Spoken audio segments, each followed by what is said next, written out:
Radhe Radhe. Welcome to the beginning of another live Sangha. May this be an offering to Sri Radha Krishna. Oh, is it lagging? I don't know why it's doing that. Here. We'll reduce some of the load on my computer.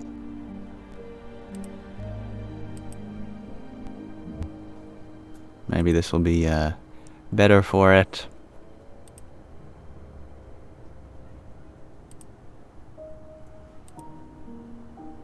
Anyway, as we await our first guests to arrive, allow me to set the intention for this space as being a welcoming environment, open to everyone, regardless of background, identity, orientation, ethnicity. I hope that we can come together as fellow students of life to uplift each other, relate in one another's experience, and share positive sentiments.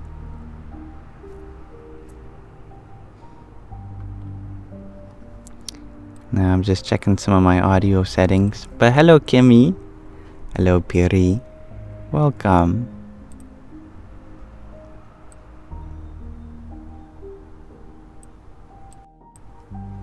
Okay. Hello, Tyler. Hello, Kuli. Welcome. I'm happy you're all here. Oh! I think I know what's happening. My computer is in low power mode. I have to plug in my computer. I'll be right back.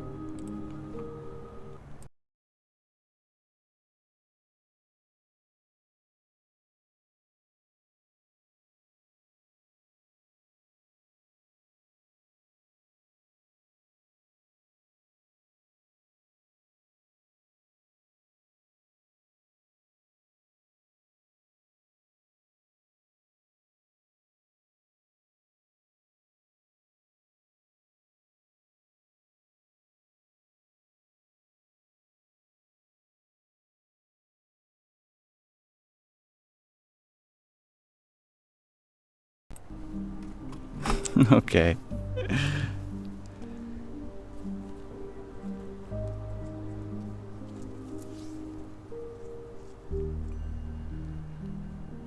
I apologize for the technical difficulties. Thank you, Risi, for blessing us with some flowers. It's very kind of you. Hari Om Tat Sat. And that seems to have fixed the leg on my end. Hello, dear Bailey. Hello, Kimmy. Hello, Queen Rock Forever. Welcome. I hope you all are doing as well as you can, given whatever circumstances might be prevailing in your life at this time.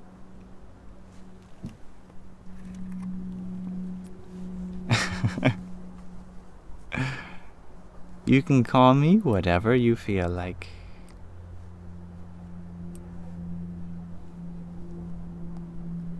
Leor, you are wondering, what do I do when I've done a mistake that I feel is unacceptable? Well, I accept it.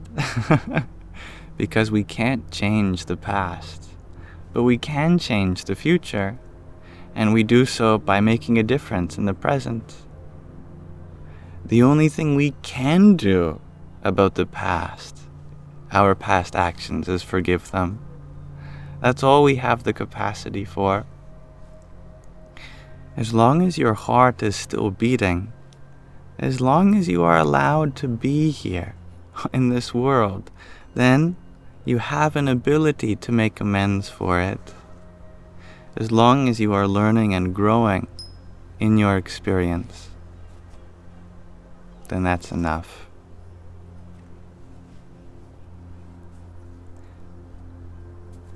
Now thank you, Valentina, for your tiny diny. Yippee! And Vanessa, thank you for your heart me. Hari Om Tat Sat. And Gina. Thank you for your community fest. Radhe or Radhe. Thank you, Kimmy, for your rose too. Jai Sitaram and Kalki Ji, hello. Thank you for your heart, me too. Om Namah Shivaya. Hello, Church of Yoke. Piri, you're wondering, how do you move through grief after losing a loved one? By grieving, dear. Grief is how you move through these emotions, this difficult time. Grief is not your enemy, it's your best friend. Because as we have a relationship with someone, our heart begins to store all this love, like a reservoir, just for them. When suddenly that water of love has nowhere to flow to, then we have to let it go in different ways, and that's what grief is. So absolutely allow yourself to have these feelings, your emotions, because they're so natural. And thank you, Queen Rock Forever, for your 6 community fests and your tiny. Yippee! My day has been wonderful so far. Thank you, Queen Rock Forever. Alright, I want to ask you all my question of the day, since I like to start my lives that way. And hello, dear Chloe. Thank you for your many emoji roses, Gina, and your hearts. My question of the day today is, in what activity do you feel you're most yourself? That was fast. Time isn't real, you share photographing.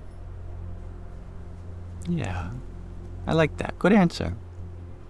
Being a witness of life, capturing the moment. Chloe, you share when you draw. Some of you are really good at knowing these things. Singing, shares Ren Vox. I like that. Hello, Samuel. Time isn't real, you share, or listening to music. That's beautiful. Tyler, you share making music and hanging with your kids. So sweet. Oh, and thank you, Queen Rock Forever, for your tiny. Yahoo! And Berry, thank you for your 9 roses. Exo Style, you share dancing. Oh, good. Berry, you share being with your community. I love that. Dean Dude, you share playing with your band. And one day, if you come out west, you gotta get me on stage with you. Well, I don't know how I would participate, given my lack of musical abilities. But maybe I can stand up there and do my dancing flower dance. I don't know.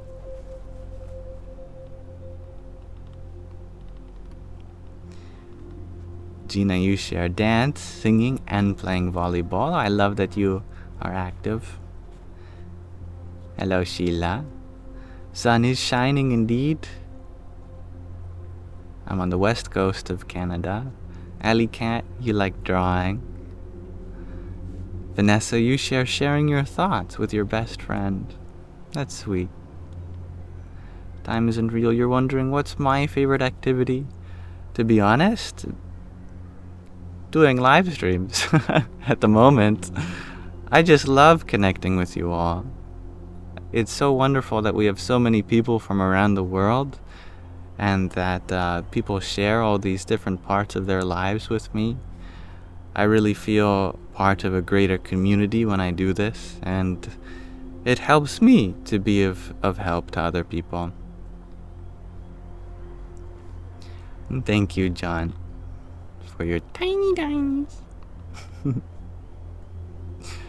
Yippee! Margarita, you share that you don't know if you remember me, but you passed your graded unit with an A, And you are thanking me for my encouragement. Of course. And what did I say? I said, no matter what grade you get, you will still be the best version of yourself as long as you applied your effort. And in this case, we got a good outcome. Next time, maybe not, but the grades never define you, it's your effort. And if that grade has any correlation with your effort, then you can be proud of yourself, but let yourself feel this from the inside. Did you do the best that you could? And let that inward validation be everything you need. But I'm happy to hear that.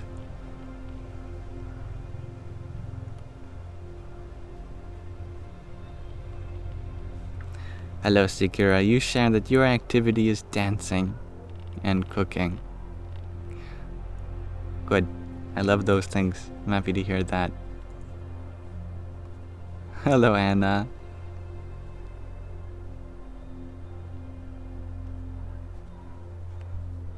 Good evening, Claude. Hello, Luana.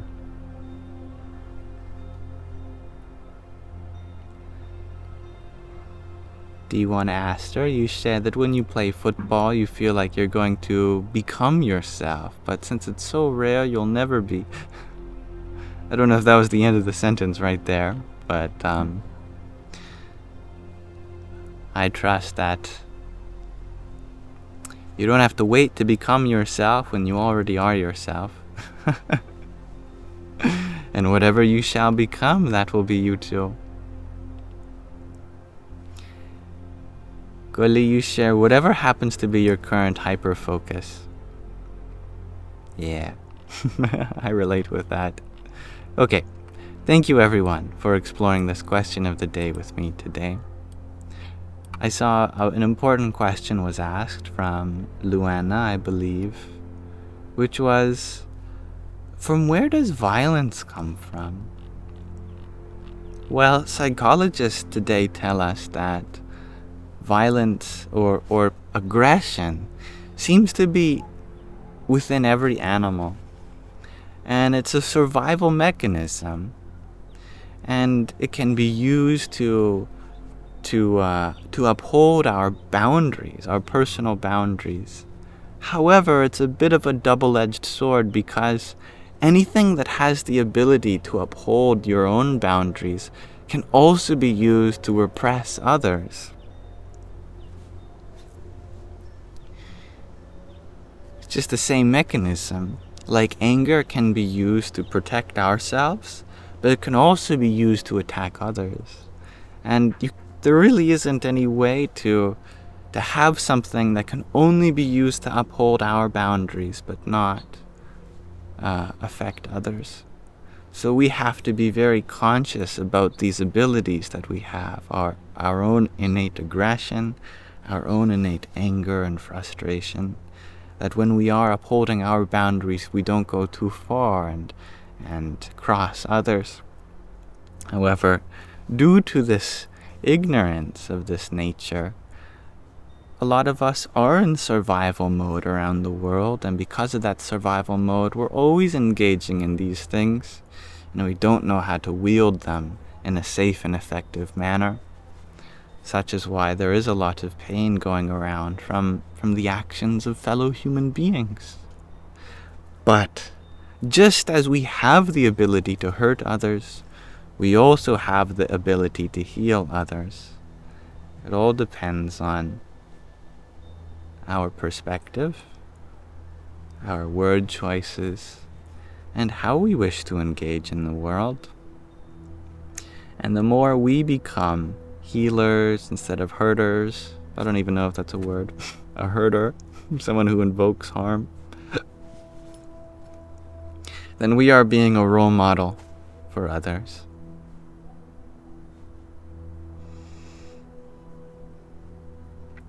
Claude, you are wondering, what do I do with the hands when meditating? Well, whatever feels comfortable. Some people put them in their lap facing up like this with their thumbs touching. Some people keep them on their knees with their hands up.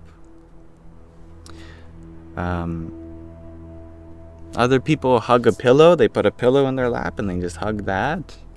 Doesn't really matter as long as the position is comfortable for you.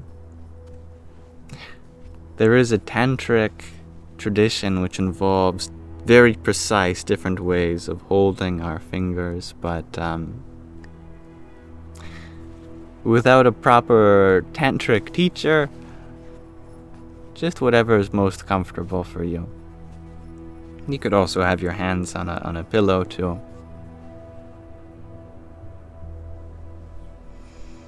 Starlight, wow, you share that my new video is epic. Oh, I'm happy you liked it. Can I discuss why I chose to make it and post it? Of course. Really, it was a long time coming because ever since I stopped making videos and then took them down, I really never made an update video.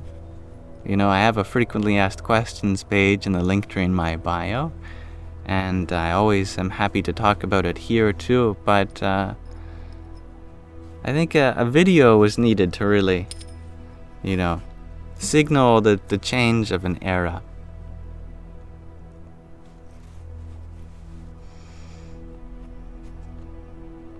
I like your question, Sheila. I hope everyone else answers her.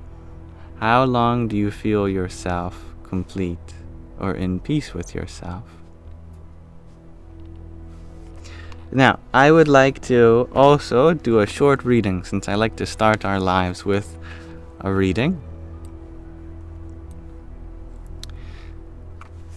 Today we are reading a new book, since we finished our last one, all 360 pages of In Love at Ease. Today we're starting a book called The Hidden Power in Humans. This is a book given to me by one of our viewers, Usha Bai. And Usha sent me this one because it's written by their guru, her guru. So I'll tell you a little bit about the book before I crack it open. Or rather, I'm sure the book will tell us about itself.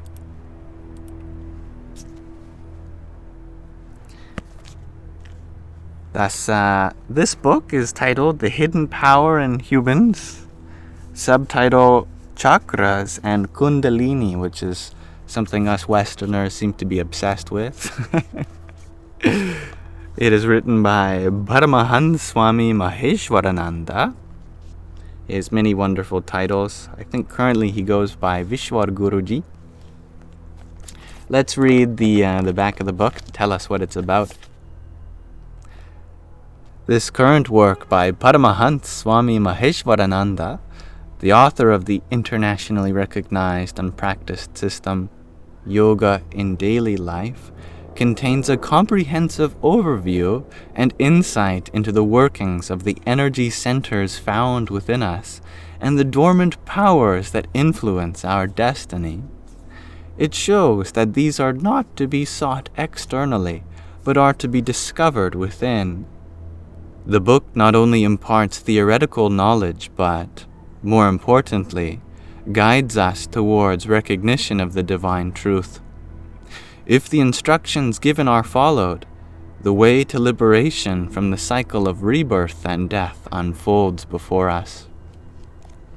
Step by step, the author leads us on the journey towards our own self. He makes us familiar with the 8 main chakras and their function, and hands us the tools needed to reach our most important goal, union with our true self. And you heard that right. It said 8 main chakras. You might be familiar with 7 main, but there are different numbers, and there are secret ones. Through the practice of yoga in daily life, we are able to awaken these inner power centers and make them accessible. With their help, it becomes possible to realize what our heart truly desires, a meaningful existence, allowing us to exist in harmony, peace, and happiness. Because once we have learned to master ourself, we are also capable of shaping our destiny.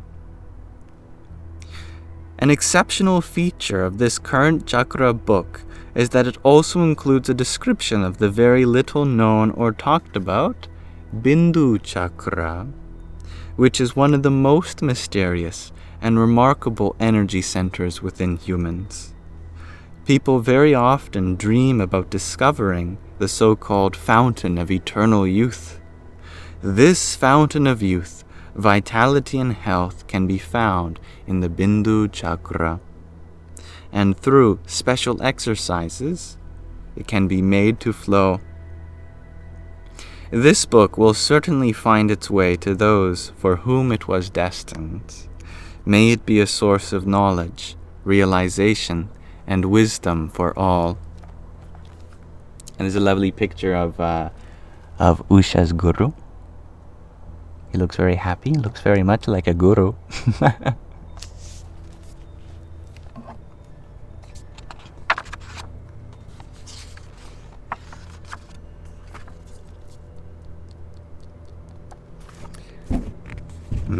We have a lotus flower and a dedication of this book. It says, this book is dedicated to Satguru Dev Param Yogeshwar Shri Deva Bhuriji Bhagwan Shri Deep Narayan Mahaprabhuji, as well as to my adored master, Hindu Dharm Samrat Paramahans Swami Madhavanandaji. Lots of Sanskrit titles. And also to all those who are striving after the supreme goal of human life, God realization. Paramahant Swami Maheshwarananda. There's a beautiful diagram of the 8 chakras in this book here. Very small. I think this book is full of beautiful diagrams, so I'll be turning the book back to you often again. And there's an expression of gratitude for numerous people who contributed to the book.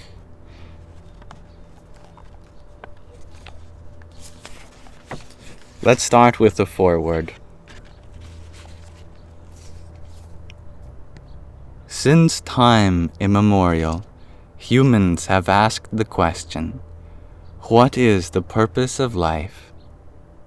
Experience teaches us that life is not always pleasant and is often associated with sorrow, and yet our deepest wish is for lasting happiness. How can we ride the winds of fate and fulfill our deep inner longing for lasting bliss? Are we merely just like reeds being tossed to and fro by the storms of unchangeable and coincidental events? To accept this as being so would mean denying that there was any purpose or aim in our lives. Nowadays, rational thinking does not allow us to consider gods and demons as the drivers of our fate or fortune, and modern science is unable to provide mankind, humanity, with an answer to this crucial question. Thousands of years ago, through divine inspiration and meditative visions, the great seers and sages of India developed the science of yoga. Yoga provides information related to questions concerning our destiny. This knowledge, originally passed down orally, forms the basis of all the great religions of the world.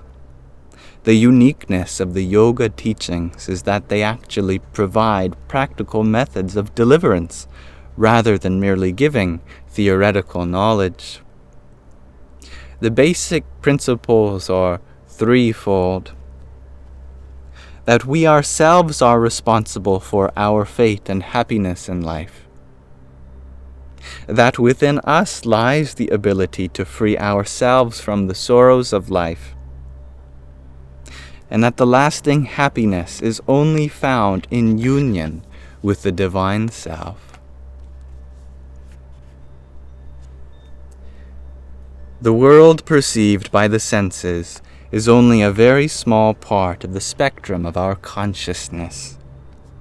Unconscious and invisible energies and powers form the real source of our thoughts, and actions. To become aware of these still yet unconscious levels of the personality and the influences and laws that affect them is the first step on the path to self-knowledge and self-realization. This also means to gradually shed the little restrictive ego with its countless covers of education, habit, and convention, and to follow the divine self, which is our true nature. The sense and purpose of this human life lies in gaining knowledge of and realizing our true and immortal self. Every person has within them the basis for a fulfilled and happy life, and the path is open to everyone who earnestly seeks truth. However, this path requires the instruction and guidance of a self-realized spiritual master. It is a path that calls for discipline and work on oneself. It is only when we have learnt to master ourselves that we are capable of influencing our destiny. This current work by Paramahant Swami Maheshwarananda Swamiji, the author of the globally renowned system Yoga in Daily Life, provides a profound insight into the functioning of the energy centers and the powers hidden within that determine our destiny. He instructs us not to look outside, but to find them within ourselves. Rather than merely imparting theoretical knowledge, Swamiji encourages us to experience the divine reality for ourselves. Guided by his instructions, we are shown the way to liberation from the cycle of death and rebirth. This book will certainly find those for whom it was destined. May it be a source of knowledge and wisdom for everyone. A foreword by Dr. Gunther Riesel, not sure I'm pronouncing that name right, from the Yoga in Daily Life Society in Vienna. What a wonderful introduction of this wonderful book. We will pause our reading there for now, and I hope I've piqued your interest to start reading it next time. Thank you for listening.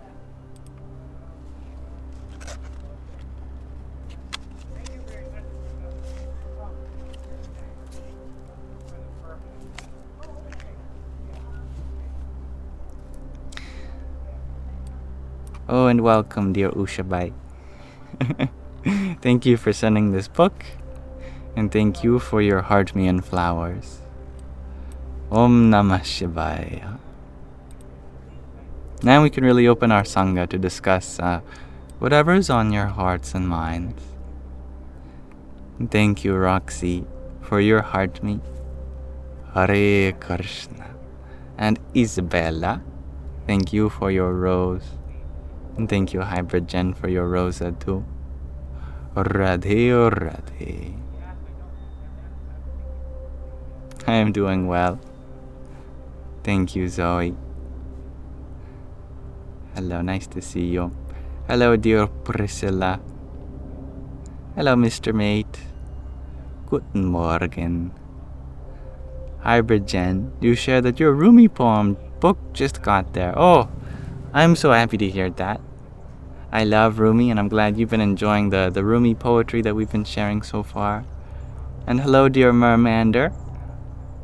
Happy to have you here too. The Rafiks. You're wondering if I'm interested in the esoteric, and if so, do I recommend some books or anything? I have not had that much of an education in anything esoteric, but one tantric text I can point you to, Tantra being the esoteric tradition of India, of Hinduism, of Buddhism also, is the Vijnana Bhairava Tantra. That's Vijnana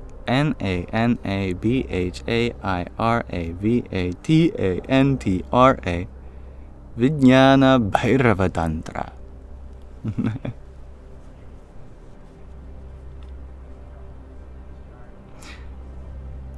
And welcome, Priscilla.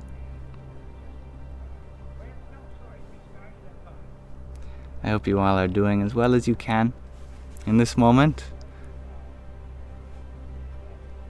Thank you, Hybrid Jen, for your rosa. And Zoe, thank you for your rose. And hello, Koribori. Welcome, dear. It's a beautiful moment. On our inward breath, we could mentally say, present moment. And on our outward breath, we can say, wonderful moment. Present moment. Wonderful moment.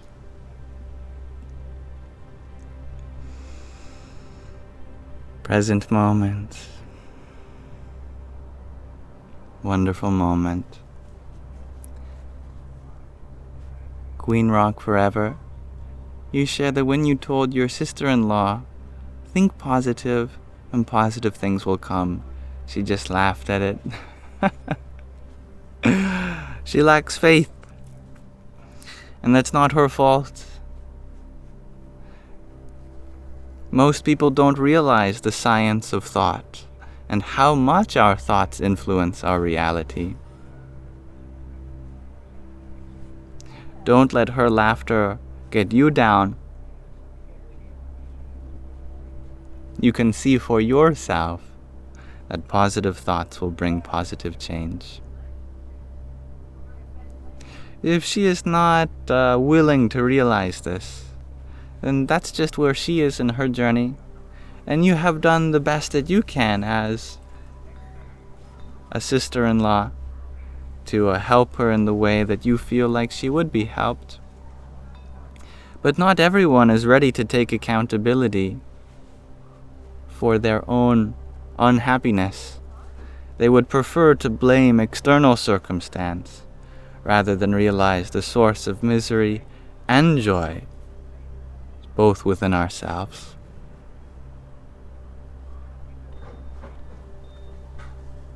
And thank you, Starlight Wow, for your flowers. Hare Krishna. And Rafex, you're wondering, have I heard about Gnosticism? And if not, you recommend to learn about it. Thank you for your recommendation. Gnosticism comes from an ancient tradition called Jnana Yoga. It's where we get the word to know. Knowledge has that silent K, but it used to be pronounced. It used to be knowledge from Gnosticism. But that came from Jnana, which means knowledge in Sanskrit. The process of Jnana Yoga is the process of becoming a jnani, of achieving what the Gnostics call gnosis. It's that ultimate realization of truth. If we really think about what we're missing when it comes to happiness, it is knowledge, isn't it? We do not know our true self. We do not know what it truly means to be happy. So, if ignorance is the problem, then knowledge, gnosis, or in Sanskrit, jnana, is the solution. Although I am unfamiliar with Gnosticism and its approach, I am familiar with the more ancient tradition from where it comes from, the Jnana Yoga, one of the main branches of yoga.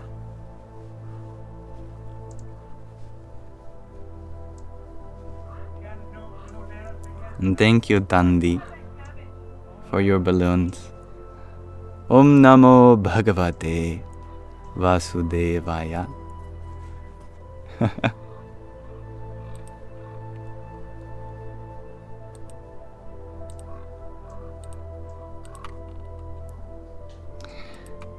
The Rafex, you share that Gnosticism is basically an early Christian movement that believes the material world is evil and it believes we should escape to the spiritual world. I believe that is a simplification of the matter, because it is this world that is both the source of joy as it is misery.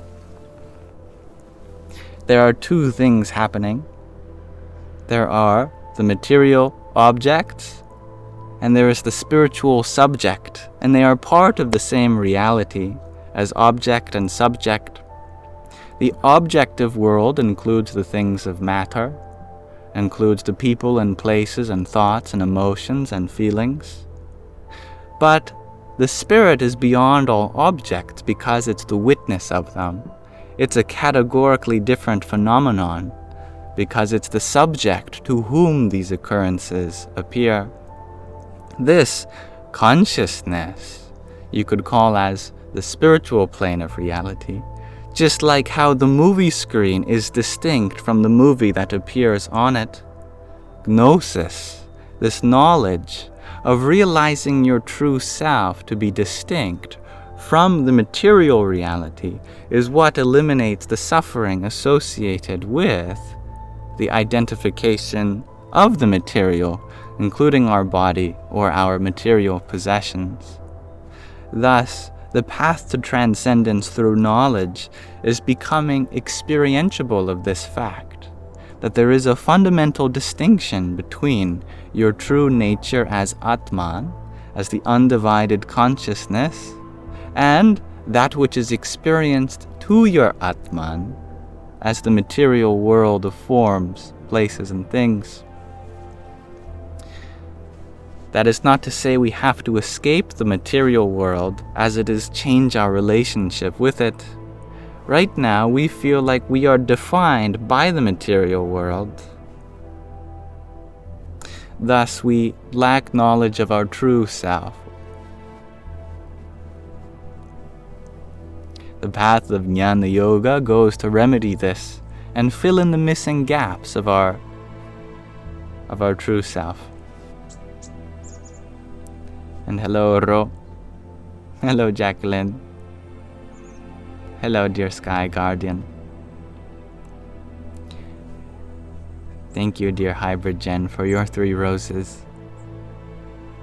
And thank you, Timothy, for your heart me. Om Namo Bhagavate Vasudevaya. Mr. Mate, you share that you are so skeptical, so much so that you never have any true beliefs. Is this a problem? If you try to understand the world only through logic, through reasoning, through rationality, then, I am sorry to say, you will never understand your true self, because there is a part of yourself that evades reason, evades logic, evades rationality. That is to say, there's a part of yourself which is beyond the intellect. In Sanskrit, the word for intellect is buddhi. But buddhi is just a small part of awareness. And awareness is an unlimited field of conscious witnessing. We could never rationalize anything like that, because in order to do so, we would have to bring it down from its infinite position into a finite, tangible concept that has a rigid definition and that can fit into a category or a box. Logic is useful for understanding the finite, the material world, but it cannot be applied to that which is out of its domain of discourse. Even with logic, we have things like Gödel's incompleteness theorems, which first states that a system can never be complete and consistent if it is to emulate any sort of arithmetic. Complete meaning it has the answers to everything, and consistent means that it gives only one answer to every question.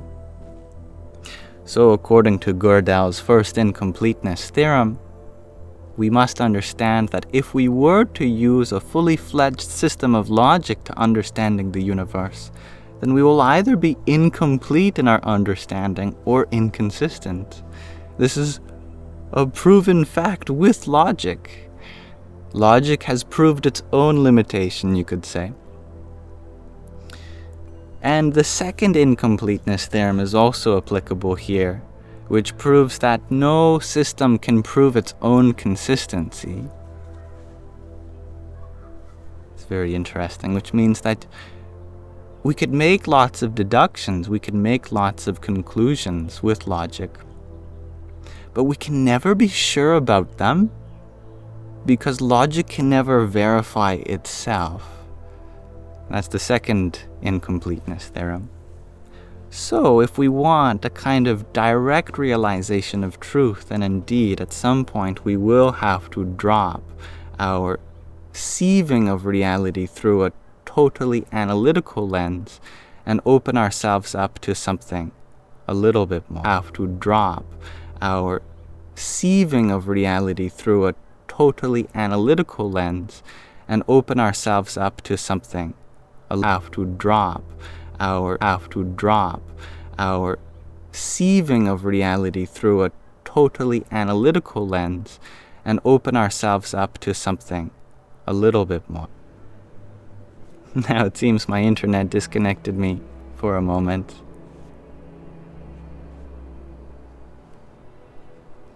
It's back. Thank you for letting me know, Sky Guardian.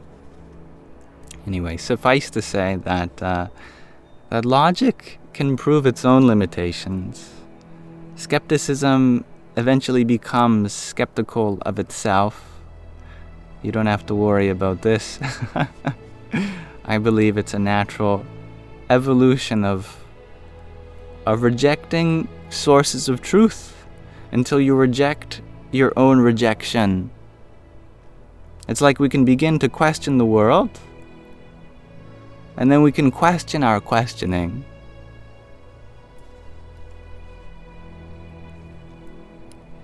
Coates Fitzgerald, you share that you think I'm still a Jnani at heart? Didn't you also ask, I think I saw you asked, why did I switch to Bhakti? Well, this is a misconception. You don't switch from one yoga to another. As it is said in the Bhagavad Gita, only the ignorant view Bhakti Yoga, Karma Yoga, and Jnana Yoga as separate yogas. That the path of knowledge is not different from the path of devotion. And the path of devotion is not different from the path of action. They are all one. So I never switched from Bhakti to Jnana. Please know this. And I am still a Jnani at heart. I've only included more to my practice. At the time, I was ignorant, and I thought that Bhakti had no use, that devotion towards the divine was for the beginner spiritualists, and I was advanced. I could just take knowledge alone as my gateway. But ultimately that led to a very unfulfilled existence. It led to a dissatisfaction because there was no giving anymore. There was no lovingness coming from my heart. There was no bhakti. And our heart absolutely deserves. Sky Guardian, you share that your goal is to make me Advaita again. You shall do it one day. I'm disappointed to hear that, Sky Guardian, because you should not have the goal to change anyone else's belief system. That would be proselytizing, and I know your guru very much disapproves of that. So to help you respect your own guru's wishes, I would like you to be reminded of this fact. Advaita, Dvaita, Vashishtadvaita, they're all various forms of Vedanta, and it's the Vedanta which is what's important. Just as there are so many different interpretations of quantum mechanics, Schrödinger's interpretation, there is the Copenhagen interpretation, there is the many worlds hypothesis, there is the pilot wave theory. None of them change the equations themselves. And I apologize for the plane if it's too loud. And if it's the equations which themselves are doing the work, then all you have to do is do the work. And we can play around with our interpretation of it, but it does not change the mathematics. Now thank you, Starlight Wow, for your pair of tiny dinies you sent a minute ago. Yippee! And Jacqueline, thank you for your finger heart. There's one for you. Hariom Tat Sat. Kimberly, you share you're on the beach in Florida. Well, that sounds very warm. Someone said it was raining in Florida. Is it still raining on the beach? Or was that you? Were you the one talking about going to Florida? No? Thank you, Alien T, for your heart name. And Hybrid Gen, thank you for your 7 disco loves. Jai Sitaram. It's not raining. Well, I think that makes for a better beach-going experience. And thank you, Alien, for your balloons.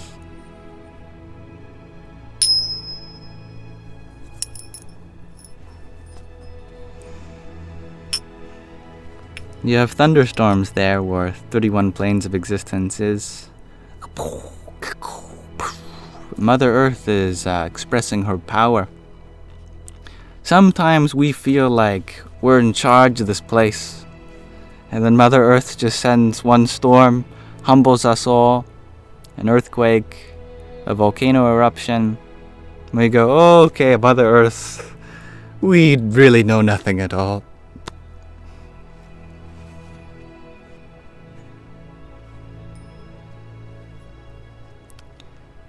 Flo, you share that you've been realizing that we are all one and need to focus on evolving and helping to evolve selves.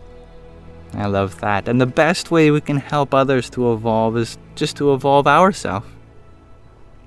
Thus we become perfect role models for others.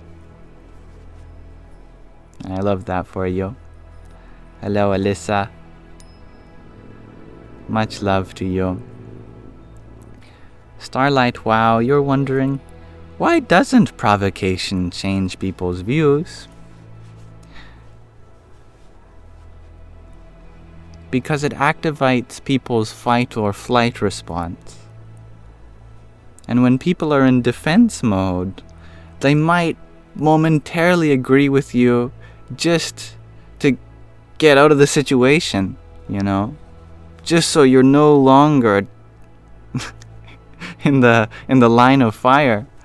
But the moment the pressure is eased off, they revert back to their old ways because it wasn't sincere.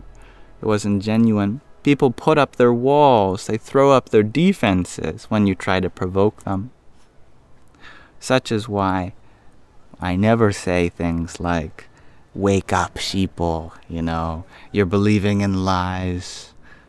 All these things throw a person into defense mode, and yet we hear other people using these words. And are they effective means? Maybe in the moment. They might cause a temporary change in a person, but because they're thrown into a state of defense, then it cannot sink deep down because it has not penetrated the walls that are put up in the process. That is why I do not believe that anyone is necessarily doing something wrong, or that they should or should not be changing their ways. If we are to influence change, it should be out of love and trust and compassion. That way, we can lower our walls and really connect sincerely, genuinely.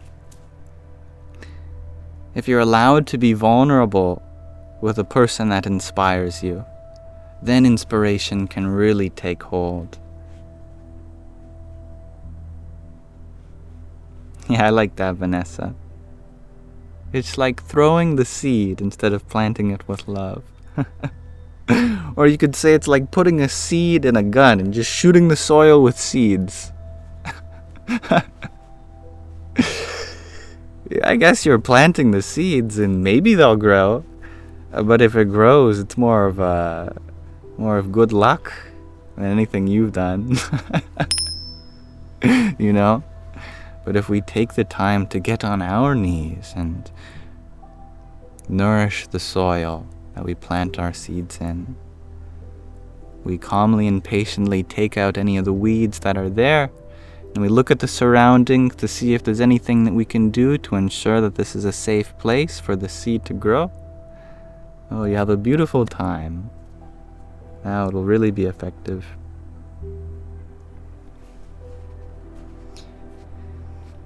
And thank you, 31 Planes of Existence, for your hanging lights. That's very beautiful. Thank you. And thank you, Isabella, for sharing your passion for the space by purchasing a subscription. I hope that with this virtual symbol of our commitment to growth, that we can continue to learn and be with each other on this spiritual journey as much as each other has the capacity for.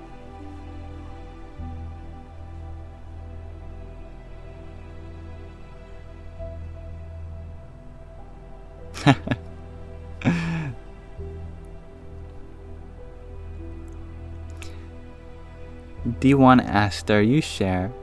Oh, it's Diaster? I don't know. You share that you feel like you have been growing as a person for a long time. You haven't been? What can you do to change that? Just being open is enough of a criteria. In many ways, we are the same person. In Hinduism, they believe that there's an unchanging self, that there's a part of you which does not evolve, and that part is your true nature, that consciousness, that awareful witness. It's always just as sensitive. It's always perceiving the world, and that's its duty to perceive. There's no way to change that. There's no way to affect that background layer, which is immanent and transcendent in all things. But on the worldly level, as humans, we absolutely do grow. And one of the best ways we can grow is by being humble. Feeling like there's more for us to learn. There's more for us to do, that we're not perfect yet. And that's okay. Because the goal is never to be perfect. The goal is to engage as sincerely and genuinely with the present moment as we have the capacity to. And if we are striving to increase our capacity to, that's enough. So remaining open is the first step, and you've already taken that just by asking that question.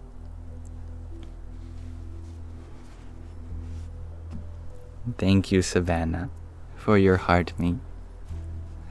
Om Namo Bhagavate Vasudevaya. Dandimani, you share that you're watching from Uganda in Africa, and it's 3:32 in the morning over there for you now. Well, thank you so much for being receptive to my light from all the way across the world. I would love to visit Africa one day.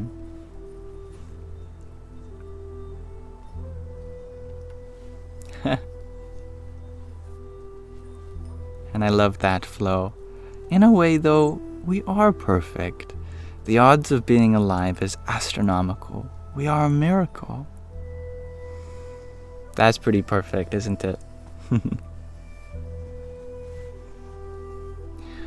We should feel accepting of ourselves, but accepting of all the ways in which we have to grow, too.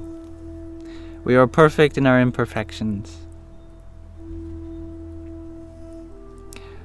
Our higher self, that true innermost dweller, that Atma, that is pure existence, consciousness, bliss. Nothing about that needs to change. It's perfect. But here in the world, there's tons of things we can do. Lots of problems to solve, lots of remedies to make, lots of help to be offered, lots of of good habits to fall into.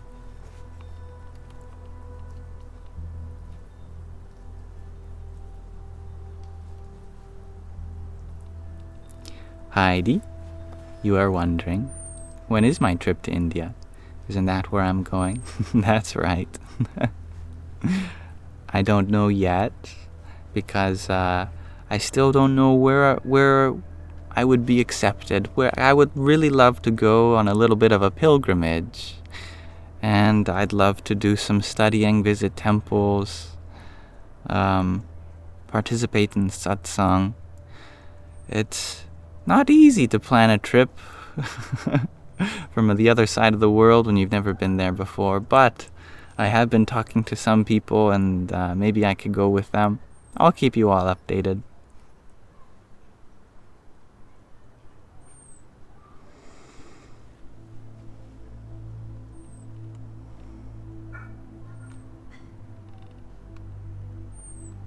Now, user 998, you're wondering if I can give an idea on how to have boundaries while being loving and peaceful.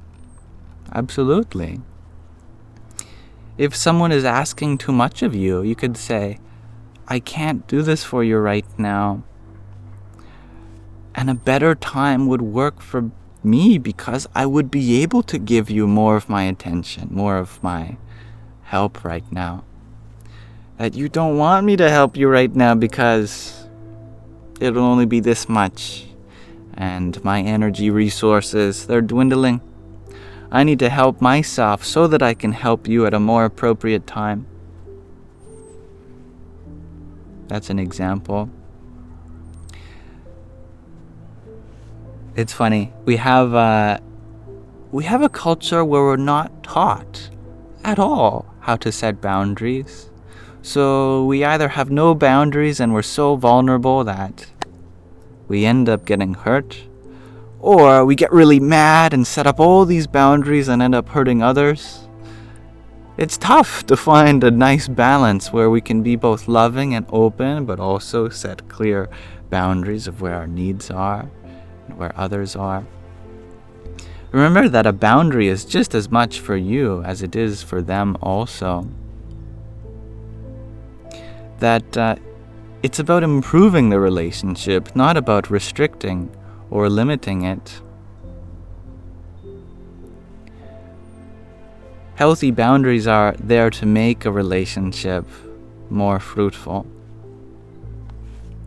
It's there actually to create a better loving bond between you, more peace between you. And user 998, you're wondering, what about random toxic people at work or public? Well, the least we can do is refrain from using words like toxic. I don't believe that people can be toxic, but I do believe that their actions and our own lack of setting boundaries can take away from our life on a worldly level. People have their own things going on. They have their own traumas that they're still healing from, their own insecurities that they project on others. It's no one's fault, really. But people that are causing harm, directing it our way, we can take care of ourselves by putting ourselves out of harm's way. We can also stand up for ourselves and tell them, hey, when you do this, it makes me feel like that. Would it be okay if I asked you to do this? Or would it be okay if I stepped away from this? And I would hope that if you have an HR department, they'll be able to help you with that at work. But above all, remember that you are not defined by the words of others. No matter what anyone says or does to you, they can never conquer your soul. They can never take your happiness away. Happiness is something that we get to generate within ourselves. And although it's very difficult to do so sometimes, it is possible. regardless of the circumstance. But we have been freely giving our ability to generate happiness to others, and it has gotten ourselves in trouble. So, in order to take that power back, in order to recognize ourself as that pure existence, consciousness, bliss that is not defined by the world, we have to remember our role, that we are not here to be given anything by anyone, to take anything from the world. As we have come into this world with nothing, the least we can do is leave it with the world in a better place. So as long as we are doing our best to give love and support where we can, then we are fulfilling this precious life. And that's all that has to be considered. I'm happy you liked the new video, John James. Thank you, user998, for your rose. Pair of roses a few minutes ago. Radhe Radhe. And Jill, thank you for your ice cream cone. Om Namo Bhagavate Vasudevaya. Thank you, Tyler, for your best team. Thank you, Anna, for your rose too. Hari Om Tat Sat. And Afterworks, thank you for the love you. Om Namah Shivaya. And Inevitable, thank you for your pair of roses. Om Dum Durgaye Namaha. Max, you're wondering, do I happen to smoke the devil's lettuce, I assume? That would be the only vegetable that makes sense. The devil's cucumber, the devil's cabbage. When I was younger, specifically when I was a teenager, I would. But the funniest thing happened to me. See, most people, when they continue to smoke, their tolerance for it keeps on increasing. So they have to keep on smoking more and more to get the same effect. It's the law of diminishing returns.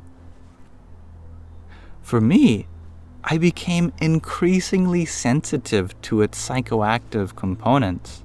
And so my tolerance appeared to decrease and decrease. So, whereas I used to smoke big, huge bowls, just smoking a few little flakes would just send me skyrocketing. So eventually, I had to stop because it became way too intense of an experience. And I'm so glad I did, because I since learned how to become high within my own body, within my own life, without relying on any external substance. And if you're interested in that, we can talk about that too. It feels even better to be high while sober at the same time, because then you can do it anywhere, any place.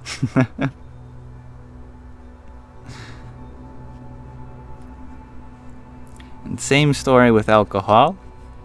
Right now, I don't drink, I don't smoke, I don't take any drug. All these substances, they engage with our own receptors. They have evolved in such a way to respond to inner chemicals created by our metabolism. Like, for example, our endocannabinoid receptors. Our cannabinoid receptors, they respond to exocannabinoids like THC or CBD, but they also respond to endocannabinoids, which are cannabinoids produced by the body when you're in a good mood, when it's a beautiful sunny day, when you're laughing, when you're having fun. Just look around children. You know why high or drunk people get along so well with children? It's because children are always out of their mind. And that's a faculty that we've forgotten as we got older. So we've had to substitute that with external molecules, But all of those molecules are created from inside. And if we become managers of this chemical factory, then we can produce good quality ones to give ourselves a blissful time anywhere, any place. In Sanskrit, that's called sahajananda, which is organic bliss, natural, divine-given bliss that comes from within.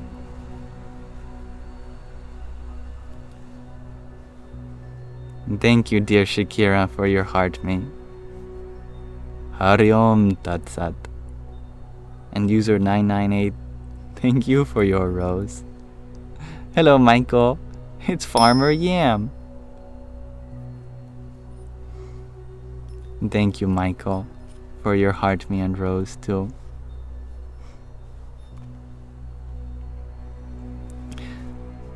Om Gringalikaye Namaha. I have a funny story for you. I've told it before, but it deserves telling again. I used to get my kush from my friend, and he would get it from this dealer. And there's a story that he told me about his dealer, where his dealer was the biggest stoner on the planet. He would smoke all day, all night, and he did this for years, until one day he was so high that he forgot to smoke. He just completely forgot. And he thought that he was getting higher and higher. As the days passed and he forgot to continue smoking, he felt like his senses were just getting energized, that his vision was getting clear, his memory was suddenly so clear, like he entered this super state of consciousness. And he started wondering what this new high was, until he realized that he was sober.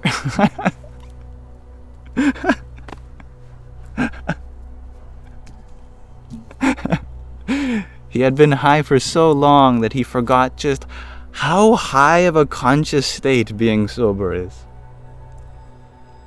So, suffice to say, my friend had to find a new dealer because he had a change of heart and he gave it all up. And that story always stuck with me. There's another story of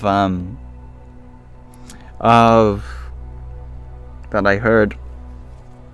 Suppose that you got on the plane and your captain said, "Hello, this is your captain speaking, just letting you know that I'm on several different psychoactive substances right now, so just letting you all know for the sake of transparency. Thank you." If you heard that, would you want to stay on the plane? Or would you want to get off the plane? Probably get off the plane, right? So, we shouldn't really be calling it a high, because does it increase your faculties? Or does it decrease your faculties? If right when you were going under for surgery, you saw your doctor take a swig of whiskey and then a puff of marijuana, oh God, you'd be praying to God that your surgery goes well. So it's clearly that these things don't heighten our consciousness, because someone in a higher state of consciousness you would trust with your life. Someone in a really high state of consciousness, oh my goodness, you'd be so relaxed while in the plane, so relaxed, going into surgery as much as you can, because you know that they're on it, that their awareness is pure and pristine, that their mind is clear, that they are able to perceive reality as it is. That's the state of consciousness, that beautiful, pure, blissful clarity that we should be striving for.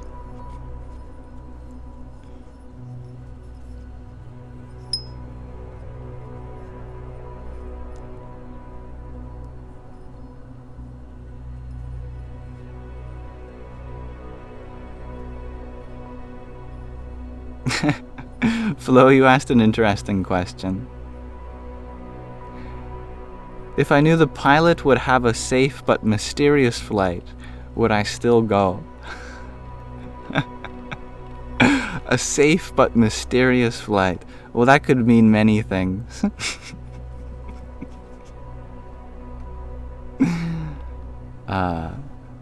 I don't think there's enough information for me to answer the question.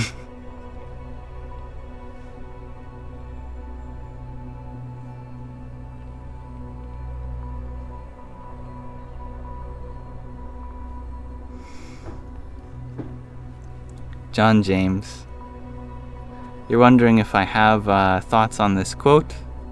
If you were to go into battle for the rest of life, why take a dull blade?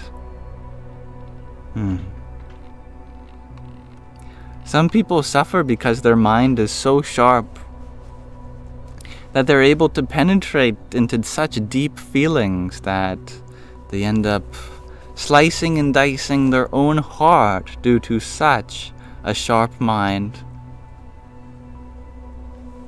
And yet, we have created a society where the solution is to dull a person's mind instead of teaching them to handle the sharpness.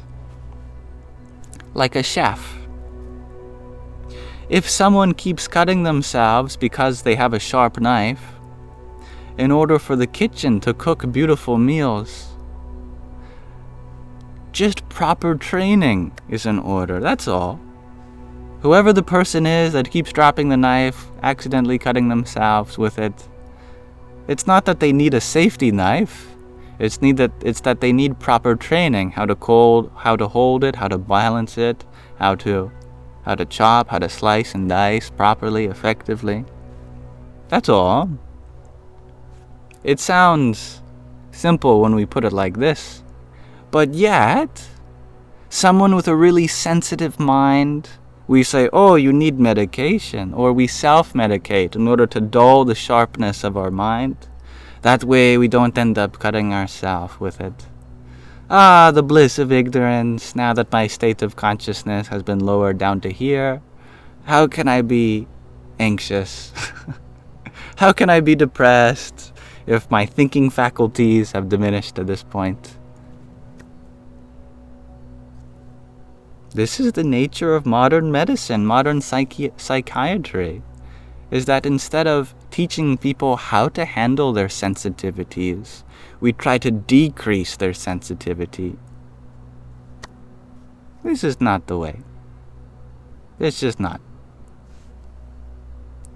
Indeed, if someone can't help but have a knife in their hands, then until they get proper training, yes, indeed, we should probably give them a safety, a trainer's knife.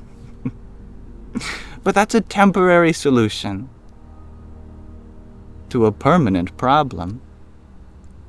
So we require a more permanent solution. And the solution is teaching people how to be with their feelings, how to allow themselves to be sad, to be anxious without feeling like the world is caving in on them.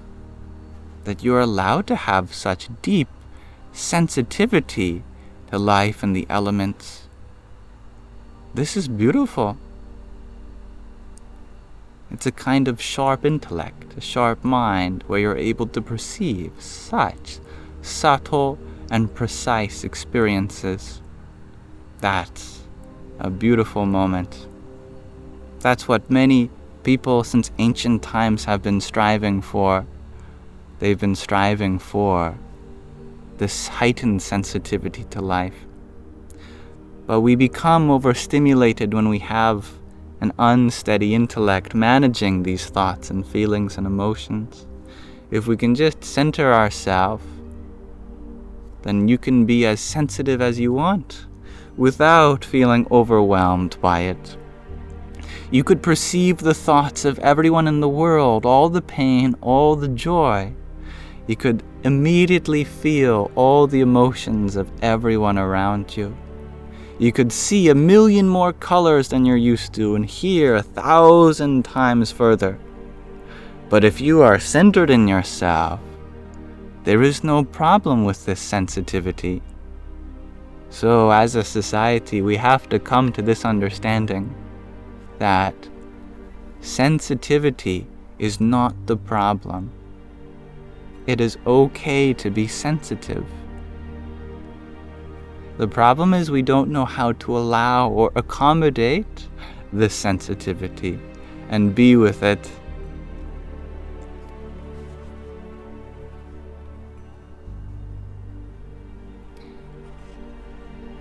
Savannah, you share that you need your medicine to help with your ADHD.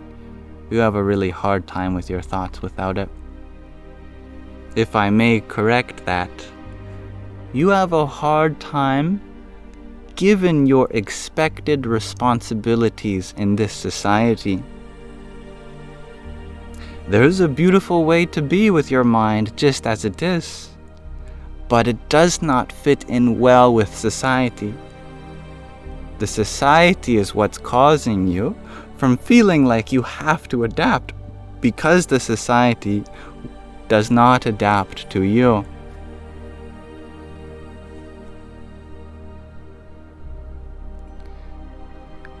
See, what ADHD really means is it means that your attention cannot go to the mundane, towards the worldly, because you know deeper down at the level of your soul that your attention deserves to go to something which is much more important than mere trivial matters of everyday life. It's not that people with ADHD can't focus. It's that they can't focus on anything that is secondary to the ultimate truth.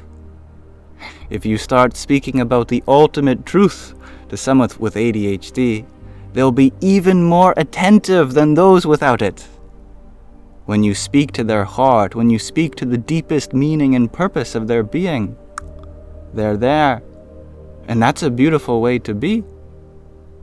Unfortunately, it's difficult to be in society when society is not built on bringing out your ultimate purpose, the meaning of life. So the medication helps you be worldly. But spiritually speaking, all of these neurodivergent traits are amplified in the absence of any of these so-called treatments. Now, I'm not saying that anyone should stop with their medication. Our bodies need time to adjust to these things, and given our role and station in society, it's okay. I'm not anti-medication. I'm just saying there is another way. To keep your options open, know that your happiness, your potential is not limited by your neurological conditions. This is all I'm trying to say. That actually these are very spiritual traits that we label as neurodivergent, because spiritual people have always been divergent from the typical.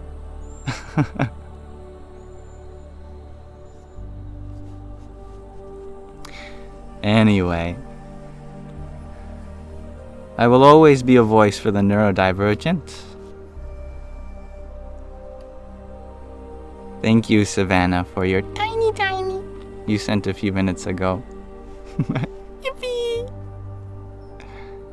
And thank you, Brandon Rogers, for your hanging lights and your pair of hand hearts. And some for you too. Radhe. And Isabella, thank you for your trio of roses. Hello, Dansuela. Oh, I'm happy you liked the new video. And Brandon, thank you for your 27 roses in addition. Kaylee, you ask, you would love to know if you think ayahuasca is a good thing to take. You're attending a retreat next. Kaylee, my question for you is, do you consider yourself a spiritual person? Do you feel like you're open to trying new things and that you've learned a lot on the spiritual path? Yes? then you don't need something that has done all of those things that has already taken place in your life. The point of these medicines is for those who are sick, those who are stubborn, those who are trapped in their ways. You are not trapped in your ways, so you don't need this medicine. You're not sick. It's like you wouldn't give chemotherapy to someone who doesn't have an illness like cancer. Ayahuasca is a medicine given to those who are not yet spiritual, those who are stubborn. All it will do is bring you to the place that you already are. You can try it, you can have this experience, but it's unnecessary if you're already open-minded, because its purpose is just to open your mind. I believe you already have an open mind.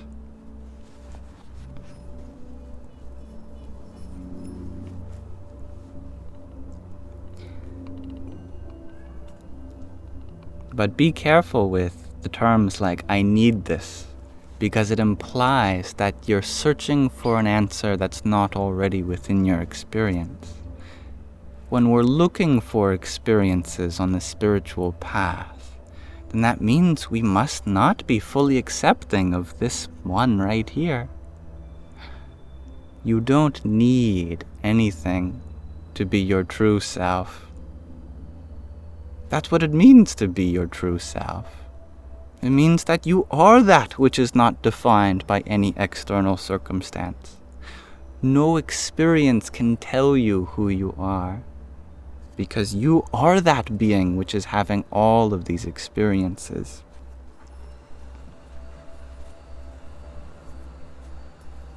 But I can't tell you what to do or do not do. I'm only here to empower this within you.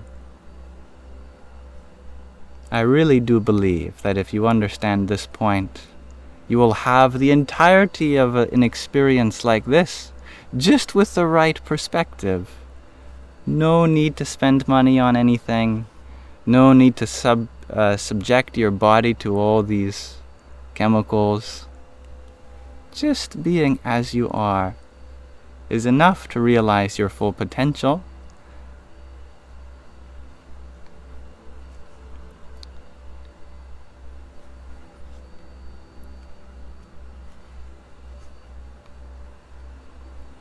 Now, thank you.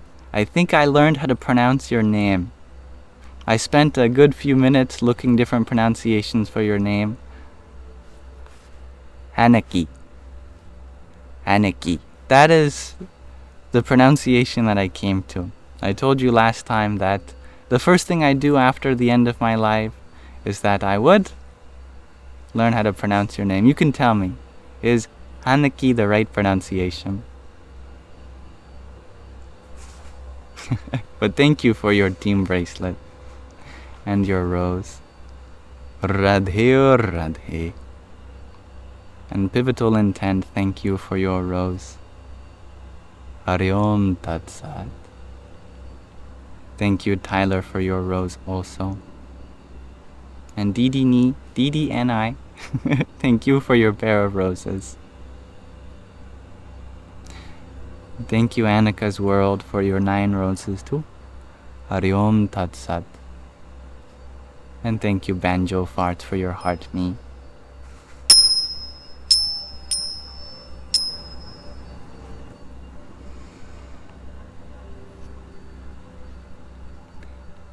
Now, Waylon, how do you stop being depressed? The biggest thing that we can do for our own depression is allow ourselves to be feeling this way.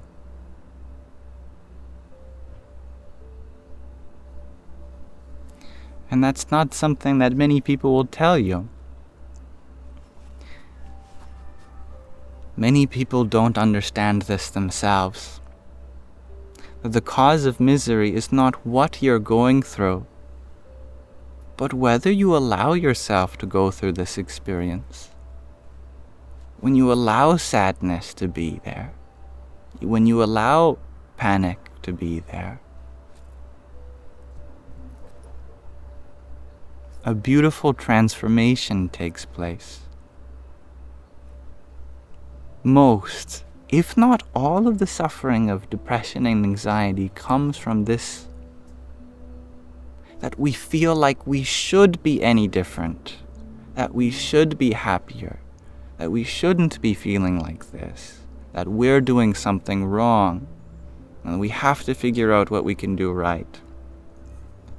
But the more we think like this, the deeper we sink into our anxiety and depression. Because we're not open to this experience, which can be a beautiful and transforming one. Destigmatizing mental health issues means this: that you don't have to make an issue with what you're going through. You are allowed to not feel like you have everything in order. You are allowed to be just as you are. So, if you feel like you have to stop feeling some way, that's exactly what's causing the unease. Because there's something that you're doing that you feel like you shouldn't be doing. Instead, we can forgive ourselves. We can love ourselves in our depression. Remind ourselves that it's okay to feel this way, and that this too shall pass. And it passes with an ease proportional to our ability to surrender to it and understand that everything comes with love. Sometimes the universe deals tough love, but if we are receptive to the message, the teaching, then any experience can be a source of wisdom. And I love the way you put that, Sue. Giving permission for our feelings and experiences. Indeed.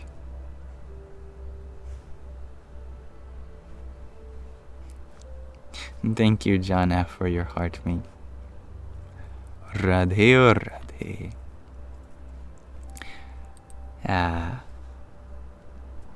Kulipat, you ask, how does one allow these things to come and go, emotions and feelings? We do so by having trust in them, really. We do so by having faith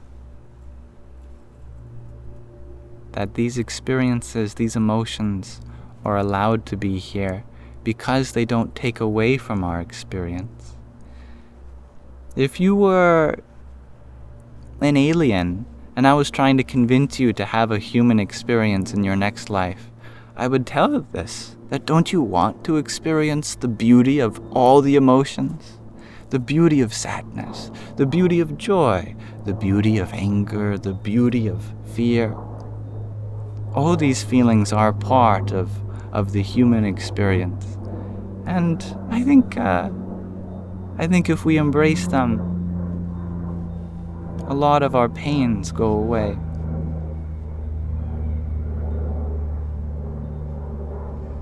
D1 Aster, you ask, but doesn't depression cause us to be not okay with ourselves? Not at all, my friend. Depression is not a cause, it's a result. Mental illness is not a cause, it's a consequence. It's a consequence of things like trauma. It's a consequence of a lack of love. It's a consequence of various absences in our life, and thus we fill their needs with love and acceptance. A lack of love and acceptance is what causes depression. A lack of feeling okay with yourself is what causes depression. The more we become okay with ourselves, the more we learn to love and accept ourselves, the more we heal from our depression.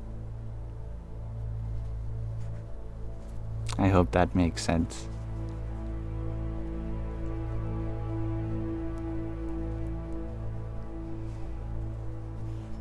Thank you, Vanessa, for your trio of roses. It does make sense. Oh, good.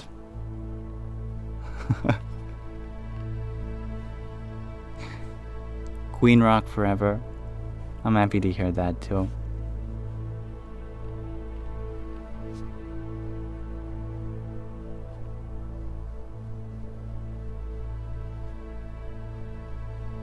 Hello, Feline. I'm happy you're back. You share that you've been very ill, that your pancreas has been causing trouble. Feel better now.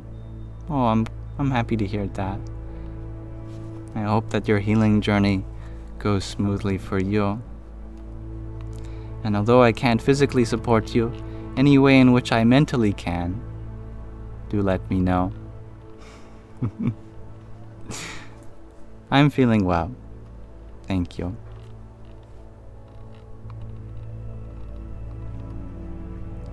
Relic, you ask, am I one with nature and spirit? We all are. Prakriti and Purush is our very nature, literally. We all have bodies that is made up of the substance of Mother Earth. Mother Earth has given us our bodies on a temporary loan. We have to return it, but with interest. The interest is how we give back. Are we one with spirit? Well, we are spirit. Spirit is another name for existence, consciousness, bliss. The soul, the awareness, the witness that illuminates this life from the inside out. The breath of life. You can never be separate from it, unless we think that we are. And it's funny, we often talk about nature as if it's something separate from us. We often talk about spirit as if it's separate from us.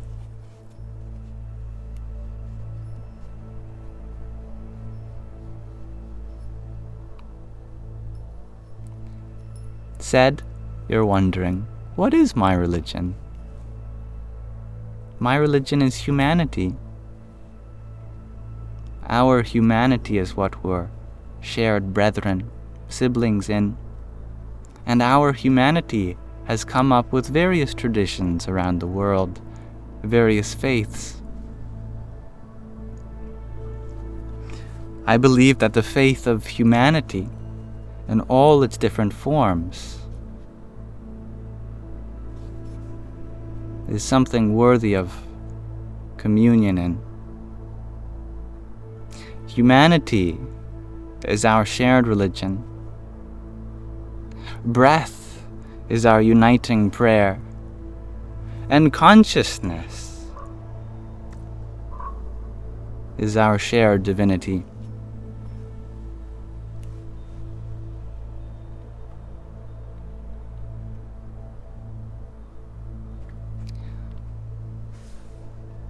Oh, your name is Saeed, isn't it? Saeed. Not said. Not the past tense of say, isn't it? Thank you, dear Gina, for your rose. Radhe or Radhe.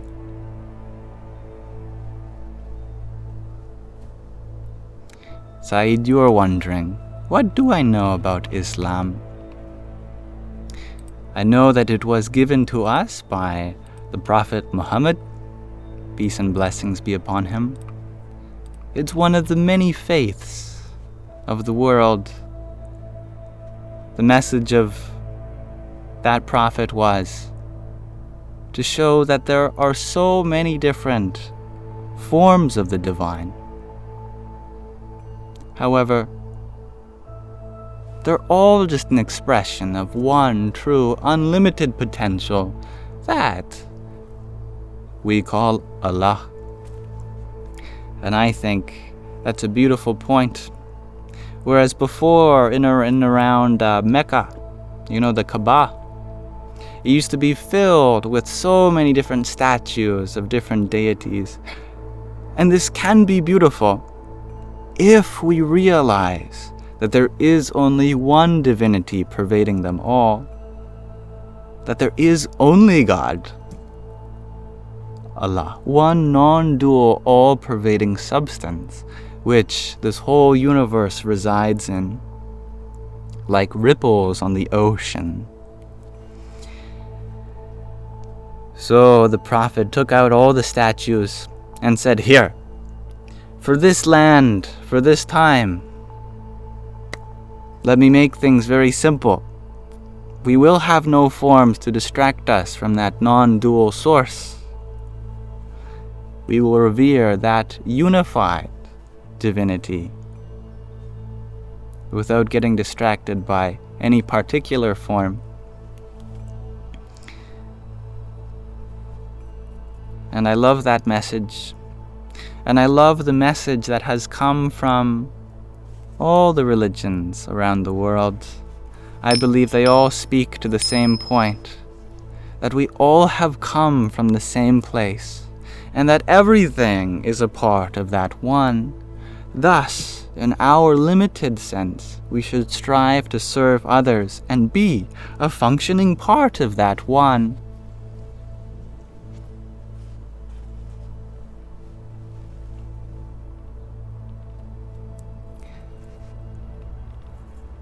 Thank you, Giuliano, for your cloud bread, your Gigi and your ice cream cone. Hari Om Tat Sat. And Claire, thank you for your heart me, your best team, a cheer you up, another best team, team bracelet, a quintet of best teams, a pair of community fests, a cloud bread, ginger man, ice cream, a tiny, yippee, a popcorn, a whipped coffee, a finger heart, another fire, and an ice cream cone. Thank you. Jai Satchitanandam. Hello, Gloria. You're wondering what my thoughts are regarding psychedelics and how it changes us all, and why. It's nature's backup weapon. When our mind becomes really closed off, eventually such people become dissatisfied in their own worldview, and so they go out searching for some experience that will change them. This can happen in many ways, but one of the most potent forms is a psychoactive chemical that nature has given to many different plants and even some animals. It can be an effective way of opening one's mind. But once the mind is opened, we go through that door, we can find the divinity within, and there becomes no need for the key that was there to open the door.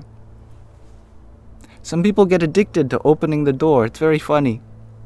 They've been given this key, and they have this locked door, their own mind. They go, and I just keep doing it. They shut the door, open it, they shut the door, and they open it. They never walk through it. And leave the door behind under the mat for the next person. Hello, my dear mother. Would you like to say hi to everyone?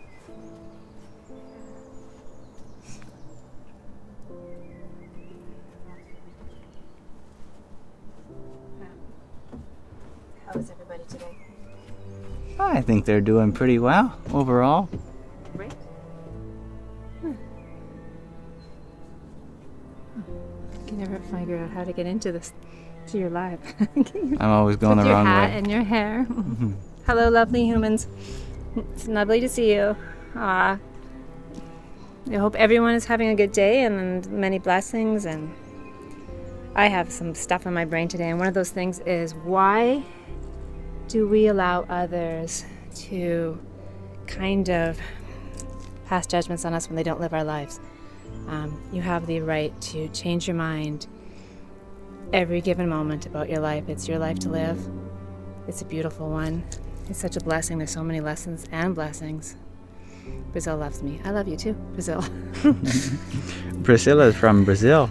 I don't know. I was just thinking about that day. I don't know about you guys, but I was thinking about how, you know, it's your life. You get to live it, and you have the right to change your thoughts in your mind every single day about things. And yeah, And it's beautiful. Choices that we get to make, and it's not working for you, change direction. It's not working, change again. I don't know, that's what's on my thought today. Yeah. Thank you. And I'm very, very blessed to say hi to you guys, and I'm blessed to see you, and yeah. How are you doing? Me? Yeah. I'm doing well, thank you. It's bright. It is bright.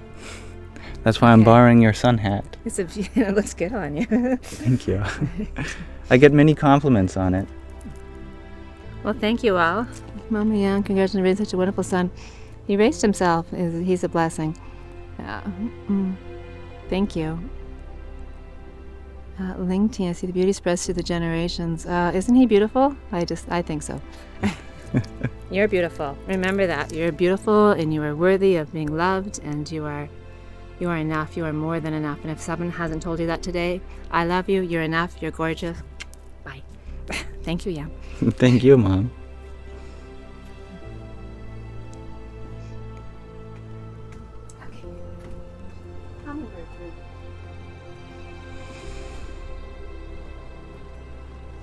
And thank you, Anna, for your ice cream cone you sent a few minutes ago. And Jacqueline, thank you for your whipped coffee. Hare Krishna. I love her very much. And she loves you all. Such is the love of a mother. It is unlimited.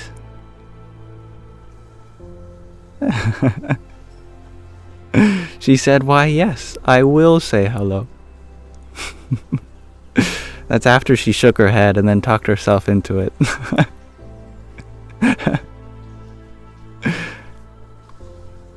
And thank you, Gina, for your Gigi. Radhe, Radhe. And Rahina, thank you for your heart me. Om Namo Bhagavate Vasudevaya. Gloria, thank you for your pair of roses. And the Silent Storm, thank you for your heart me. Hare Krishna. Thank you, Gina, for another rose. Thank you, Vanessa, for your rose too. And Inevitable, thank you for your trio of roses. Om Dum Durgaye Namaha. And Annika's World, thank you for your roses. I assume because all of these were sent while my mom was here that they're offered in her direction. And Rahina, thank you for your 20 tiny tinies. Yippee! Yes. Thank you, Claire, for your hand hearts. They were for her. It's beautiful. Thank you, Claire. Thank you, Grateful Human, for your gratitude in the form of 5 roses. And Jacqueline for another finger heart. There is one for you. And thank you, Gloria, for another rose too. And Claire, thank you for your dozen roses. And trio of team bracelets. You're just full of generosity. It's very kind. Thank you. Orla, you are so tickled pink. And not even a little surprised that my mom is such a strong and passionate person. Oh, well, you see where I get it from then. Hello, Marcy. And thank you for your trio of disco loves, your quartet of ginger men, quartet of ice cream cones, quintet of community fests, and a half a dozen best teams, Claire. Thank you. Gloria, you share that you seem to come back to psychedelics at least once a year, and it always gives you hope and light. Well, I'm happy to hear that you have a source of hope and light in your life, and I hope that a more permanent source of hope and light comes, because you are definitely deserving of one in which you get to feel that always, without any external support.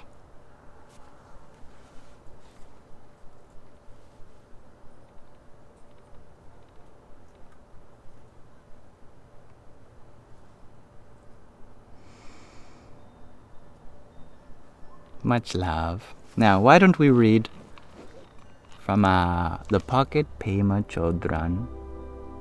This is a lovely Buddhist text from a Buddhist nun who's one of the wisest women in the world. And I'm just trying to find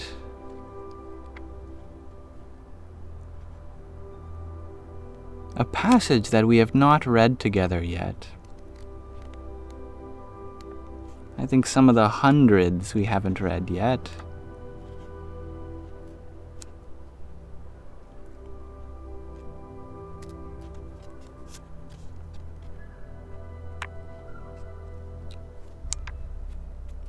You know what? I don't think we read number 69 yet. The funny number. Let's read this together. Dreamweaver, you've been hoping I'd revisit this book. Well, I try to read it every day with you all.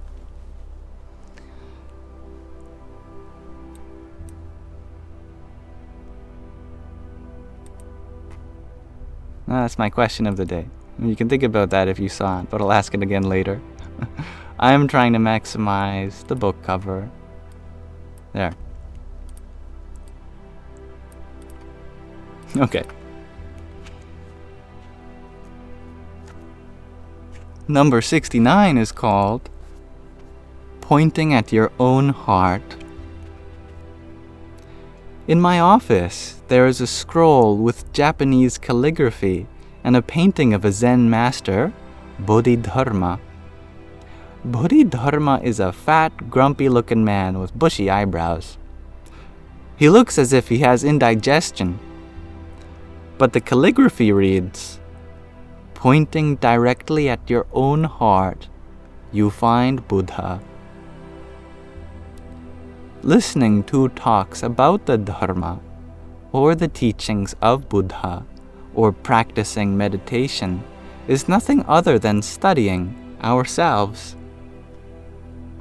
Whether we're eating, or working, or meditating, or listening, or talking, the reason that we're here in this world at all is to study ourselves.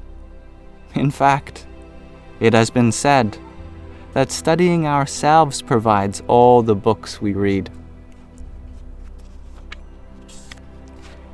Maybe the reason there are Dharma talks and books is just to encourage us to understand this simple teaching. All the wisdom about how we cause ourselves to suffer, and all the wisdom about how joyful and vast and uncomplicated our minds are.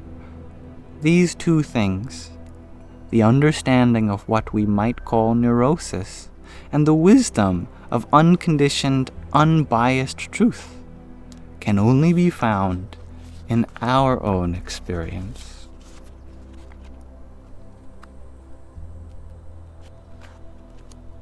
Thank you for listening.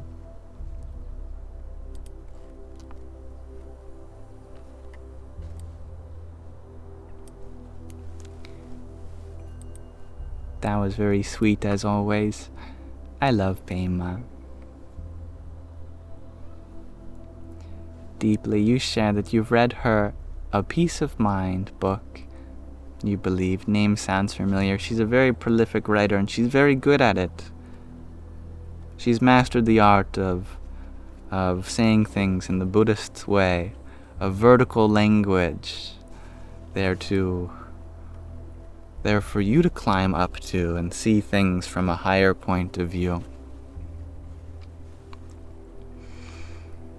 And thank you, Eileen, for your pair of roses. And Katie Pond, and thank you for your 20 community fests. Hari Om Tat Sat. And you have to go now, Christine. Much love to you. Thank you for sharing some with me and my mom. And thank you, Gloria, for your rose too. Sky Guardian, you're wondering, what would have happened if the Buddha and Mahavira met? Is that the founder of Jainism? I know that they were contemporaries. And they founded very similar ways of life or religions. whatever you want to call it. It's funny how many coincidences there are between the life of Buddha and Mahavira. Some people even speculate that they represented two sides of the same being, but that's speculation. I don't know. All I know is that they have both given rise to one of the most peaceful group of spiritual seekers on the planet. You will never have a hard time with a Buddhist or a Jain, since it is a religion based on kindness first and foremost, based on peace and love and alleviating anxiety and depression. Now, I shouldn't say never. There are some people that go by the title of Buddhist or Jain but might have differing intentions in mind, but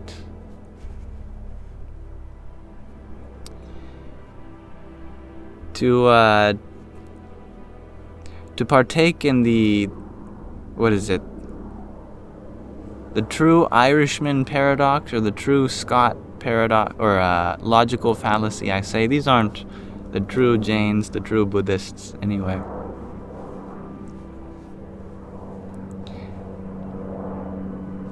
Thank you, Claire, for another trio of best teams, a trio of team bracelets, a trio of cloud breads, and a trio of community fests, a pair of ice cream cones, a music play, and a pair of finger hearts.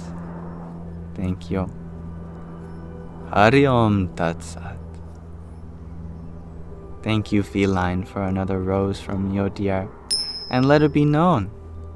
Thank you for your heart meat. Jai Sitaram. And thank you, Sue, for your finger heart.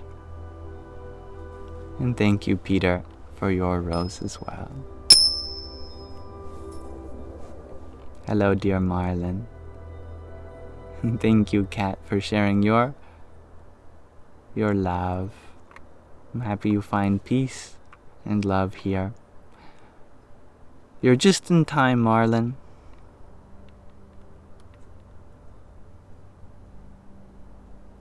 In reference to Pema, I agree, Dansuela. The way she writes about experience is so healing and soul affirming. I'm happy to share her with you all. Let it be known you share that you're constantly self-analyzing. Well, you're never going to figure yourself out that way.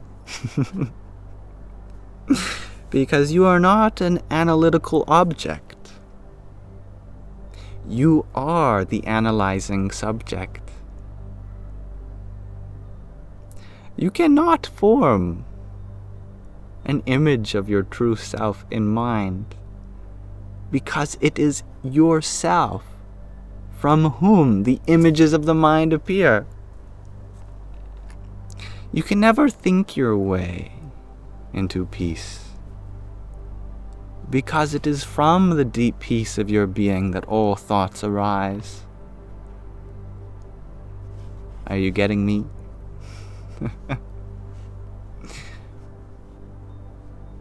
You can never understand yourself intellectually, because to you, your intellect appears. You are that which is beyond all thought, all forms, all images, all conceptualizations, all analysis, all reasoning. You cannot be known to yourself through these means, since these means are only a small part that occur within you. But the fullness of your awareness is that very space in which the entirety of this universe occurs to you. Abiding in that, you understand yourself beyond an intellectual way.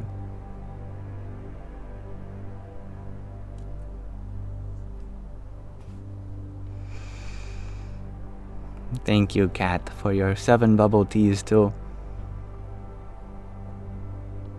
Hari Om Tat Sat. Yes, dear Marlin. What is your question?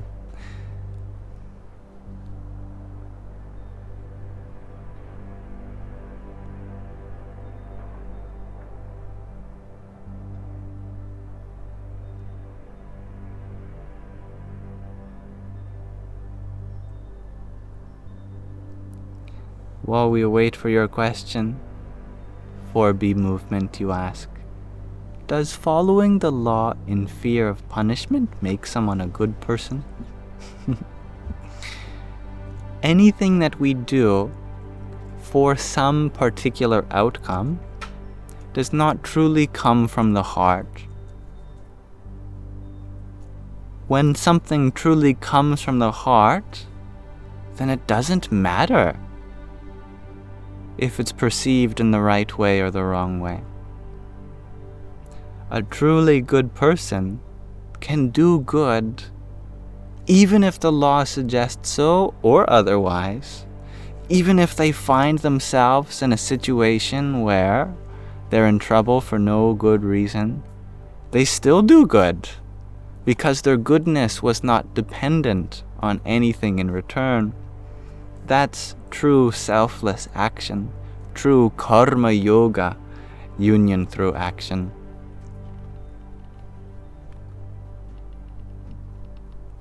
The problem with doing good simply out of fear of punishment is because punishment may come even if we do good. People get falsely accused all the time. But if they stop being a good person because of that, then there's a temporary qualification to their goodness, isn't it? Therefore, a sincere, a long-lasting kind of goodness doesn't have any condition, like whether we are doing so for the avoidance of a punishment or for the attainment of a reward. And you can be called a karmi, or a karma yogi, I should say. Dear Marlin, you ask, do I feel any change in the timelines, as in 3D old Earth to 5D new Earth? We have to remember that these mystical vocabulary is there to symbolize a more subtle change. We could say that Earth is entering some portal and it's entering a new dimension.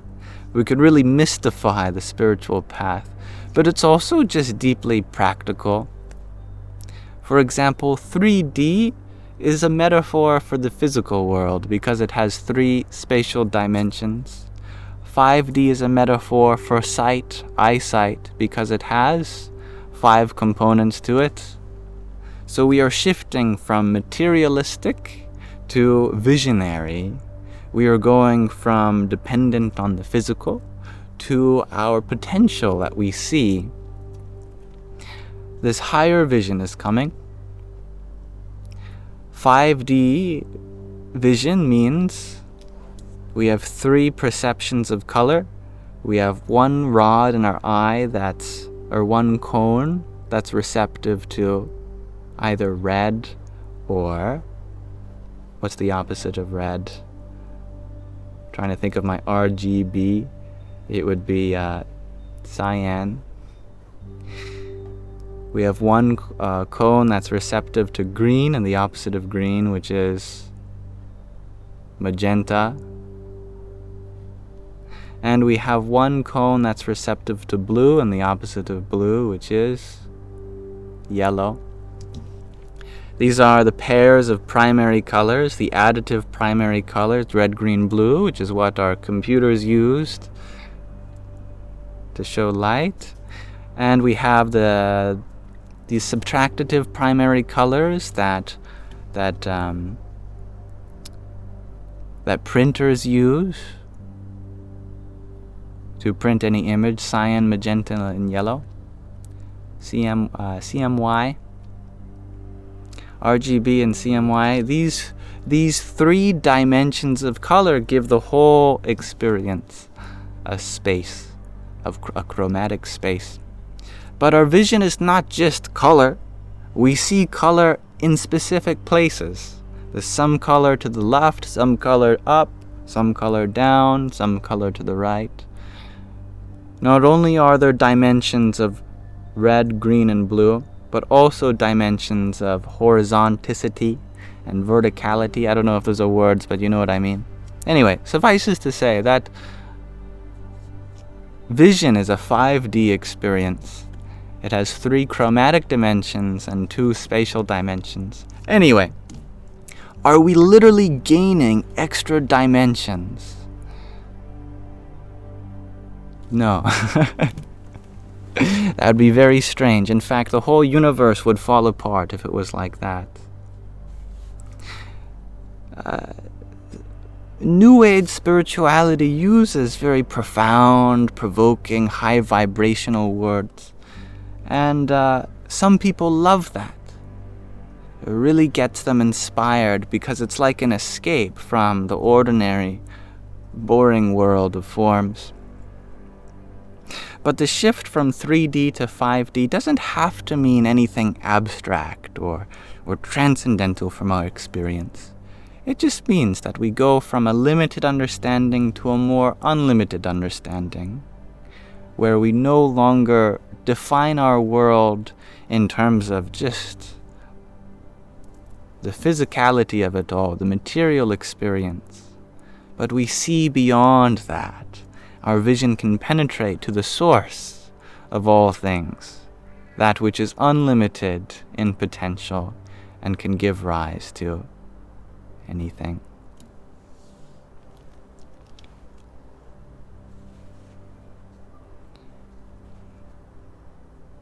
The Christ consciousness? Sure. Yes. I tend not to use New Age vocabulary myself because it can de-spiritualize our earth, our world as it is. The material world has been given a bad rep since the rise of a movement called Neo-Advaita, which posits that this world is illusory. But it comes from a poor translation of the Sanskrit word Maya, which means simply the material energy. It's an energy of God, just as all things are. It's been called various things like a matrix in order to escape from, but it's also Mother Nature.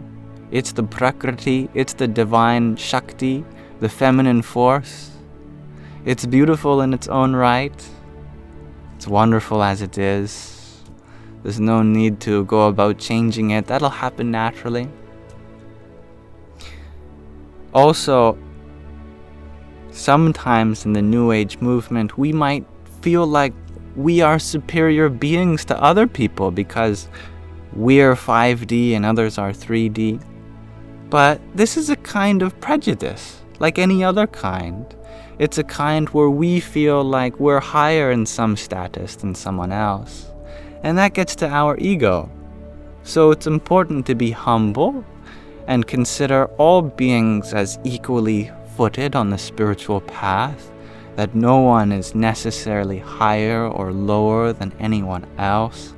And it's also not our duty to awaken others. It's not our duty to give something that they don't have, since it's already part of their experience as it's already a part of your experience. I hope that we see each other as sources of knowledge rather than ourselves as the source and others as recipients. Humility is so important about the spiritual path because it keeps us looking up. It keeps us having reverence to those around us. Thus, there's a wonderful teaching moment within everybody. Everyone has a good quality which we can learn from. I hope that makes sense. And Stephanie, you're wondering, am I enthusiastic about living in the 3D? See, we have to really be careful with our words. What even 3D, what does it mean? You know? What does 5D mean? We have to be precise with our definitions. Am I enthusiastic about being a part of this world? Absolutely. Do I believe that we should be engaging in this world? Definitely. I don't believe we should be trying to escape it in any way. This is the most profound moment that there always has been. If we place our sense of fulfillment in some future time or place, then how can we be fulfilled now? Because tomorrow never comes. So we should seek to be happy in this moment, and not at the expense of trying to change any way of anyone else, but to love all of the constituents of this moment as meant to be, and share the love equally. Potato Soup, you share that playing chess in 5D sounds interesting. Now that is true. There is that game that was made. It was a 5-dimensional chess with time travel and travel, and I can't remember. One of you know the name of that game that came out that was ridiculous. 5-dimensional chess with time travel and parallel universes, something like that. And it's exactly what it sounds like.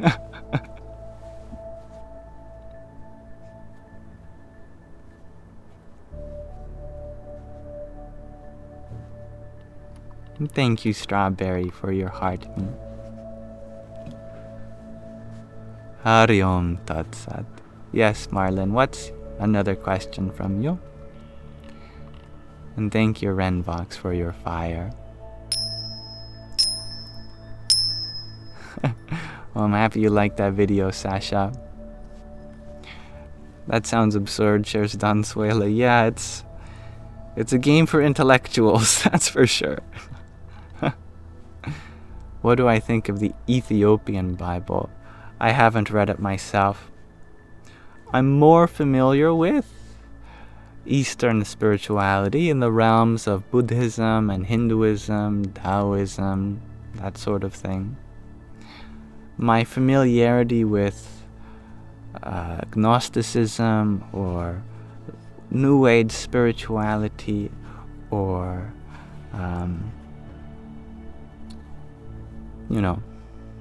other forms of spirituality that have blossomed in the West, I am less familiar with.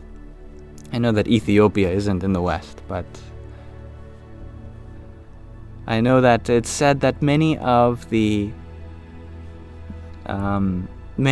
early influential Christians, such as some of the disciples, they went to preach in Ethiopia. I believe Matthew, one of the apostles, did, and I think he even became a martyr as he was killed by a king. Anyway, I know there's a huge Christian movement in Ethiopia, as there has been for thousands of years. But I'm not sure the relationship exactly between Ethiopia and Christianity. Gregor G, you share that the Ethiopian Bible has pretty much all the apocryphal texts. Interesting. Gregor G, you share that you've heard that they may have the Ark of the Covenant in Ethiopia somewhere.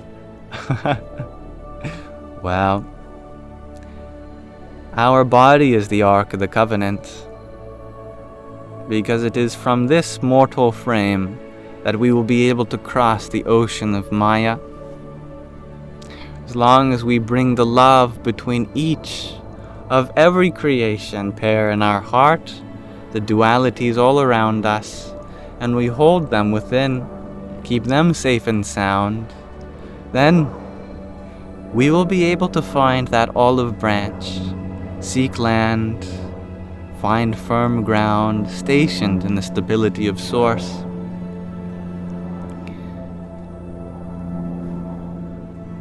And thank you, John F., for your friendship necklace and finger heart. Hare Krishna. Feline, you're wondering, where can you see my new video? On this, my profile, here on TikTok. You just navigate to my profile. You'll be able to see it. Bayside Pizza, you're wondering, am I familiar with Ram Dass and his stories and teachings and sharings? Indeed I am. As he was previously known as Dr. Richard Alpert, the Harvard psychologist, who became known as Ram Dass, the servant of Lord Rama, under the guidance of his guru and teacher, Neem Karoli Baba, the Blanket Baba in India. I very much love him, and he has been an influence in my life too. Alright. We're past the 2-hour mark now. I've been trying to do earlier lives, and shorter ones, as I find, a couple hours is good enough. If we go longer, the sun goes down, and I miss it. I feel like just short lives are, because I can really go on, I could go for hours and hours. Keep it nice and short. Short and sweet. Anyway, Feline, you're wondering, where is my profile? Well, it is, if you just click on my profile picture, can someone help you, Feline, please? It's a very simple solution. I just don't know what it looks like for you on your end. All you have to do is tap one place. I don't know where it is, but yeah, it's the account that I am streaming from. If you just go to the profile of the very account that you're watching this from, you'll be able to see the video. Alright, thank you, Feline, for your rose. You found it? Okay, good.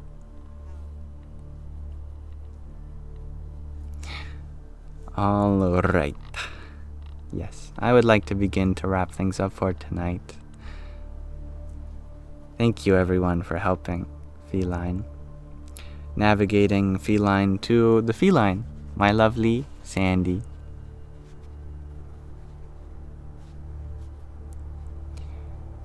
And thank you, Hairspray Betty, for your owl. Ariom Tat Sat. Before I go, I have a question of the day for you all. Today I'm wondering from Yo. Very simple question. In what activity do you feel most yourself? Is there something that you get up to where you just feel like yourself? That you are you in your most authentic form? Thank you, dear Candies. Marlon, you're wondering, what books do I recommend you to read? I recommend putting down the books and writing your own. See what words come up from your own experience. If you like to journal, that's the best book to find out more about yourself. Only your words can guide you to the source, your heart. Sometimes other people can seemingly put to context your own life. Such is the great wisdom of the ancients. They are able to provide a template for you that walks most people back to their source, because they live such a universal experience. But a very direct means of walking back into the heart from which you were born is your own, the one in which the words themselves come from.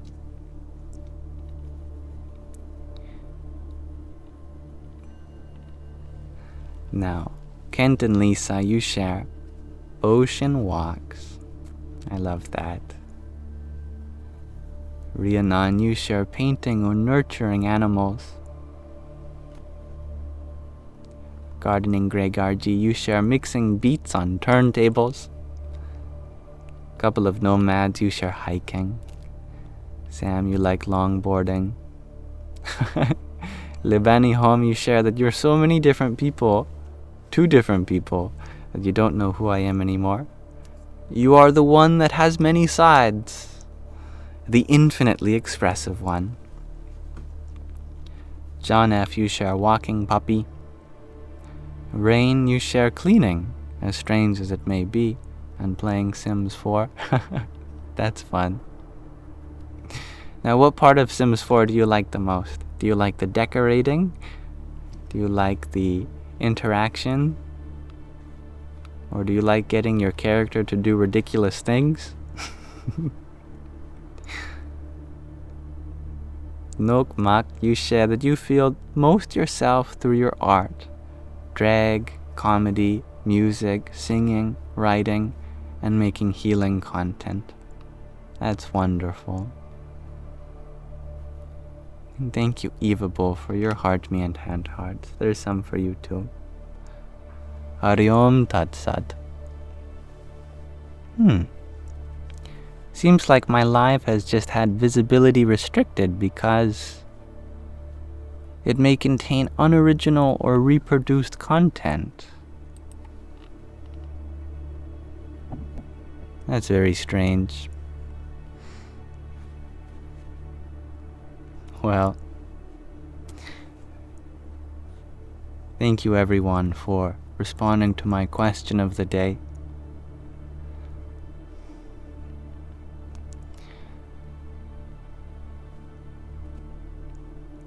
Aurora, you find the most yourself in laughing. I love that. Feline, you share looking after your 10 cats. Drowned tea leaves, you share gardening and writing. Anna, you share any activity that involves life contemplation. Nora, you share making any form of art and dancing. Donsuela, you share doing art and in meditation. Kat, you share when you're feeding the squirrels, chipmunks, and birds in the park. I love all these answers. Thank you. Thank you, Feline, for another rose too. Hari Om Tat Sat. All right. Before we go, let us read from another section of The Hidden Power in Humans. This was a book gifted to me by one of the many devotees / disciples of the guru who wrote this book. This book is about chakras and kundalini. And it was written by this lovely yogi who looks very happy. So I thank you, dear Usha Bai, who sent this book to me all the way from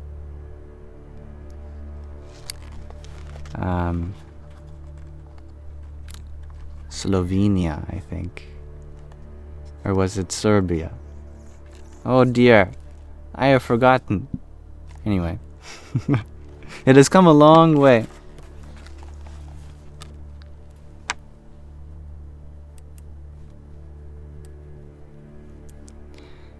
So today let's start really reading the book. We read the foreword by some Dr. Gunther. And maybe it's good that the live is restricted so that we have a more receptive audience for those that would love to hear this kind of esoteric knowledge. It's from Serbia, okay. Thank you, dear Usha. And I'm sorry for forgetting. The Hidden Power in Humans. Humans are the most highly evolved of all living beings, and thus have the unique intellectual capacity to resolve the problems and overcome the difficulties that confront them within their environment and their destiny. Therefore, they are the only creatures on earth that are in a position to comprehend the course of events and their interrelationship, and to feel sympathy and understanding for others. However, innately, there also exists an even more wonderful and miraculous potential, the existence of which is hidden from most of us. As we begin to activate this inner energy source, we can utilize these dormant powers for our own well-being and for the blessings of the whole world. Through yoga, we are able to awaken these inner power centers and make them accessible. With the help of these dormant energies, it is possible for us to achieve what we so dearly desire: a purposeful existence, living in peace, harmony, and happiness. Through these power centers, we get in touch with the spiritual powers in the cosmos and recognize our original nature, our true self. Yoga means union. Yoga teaches us to live in unity and harmony, with tolerance and respect for all living beings in the natural world. Yoga masters throughout the whole world endeavor to create unity amongst all humans, which is a prerequisite for world peace. Yoga is more than just a system of physical exercises. It is a science of body, mind, consciousness, and soul. It is the very source of all wisdom and all religions. Yoga makes it possible for every human to discover the real purpose of life and their own true nature.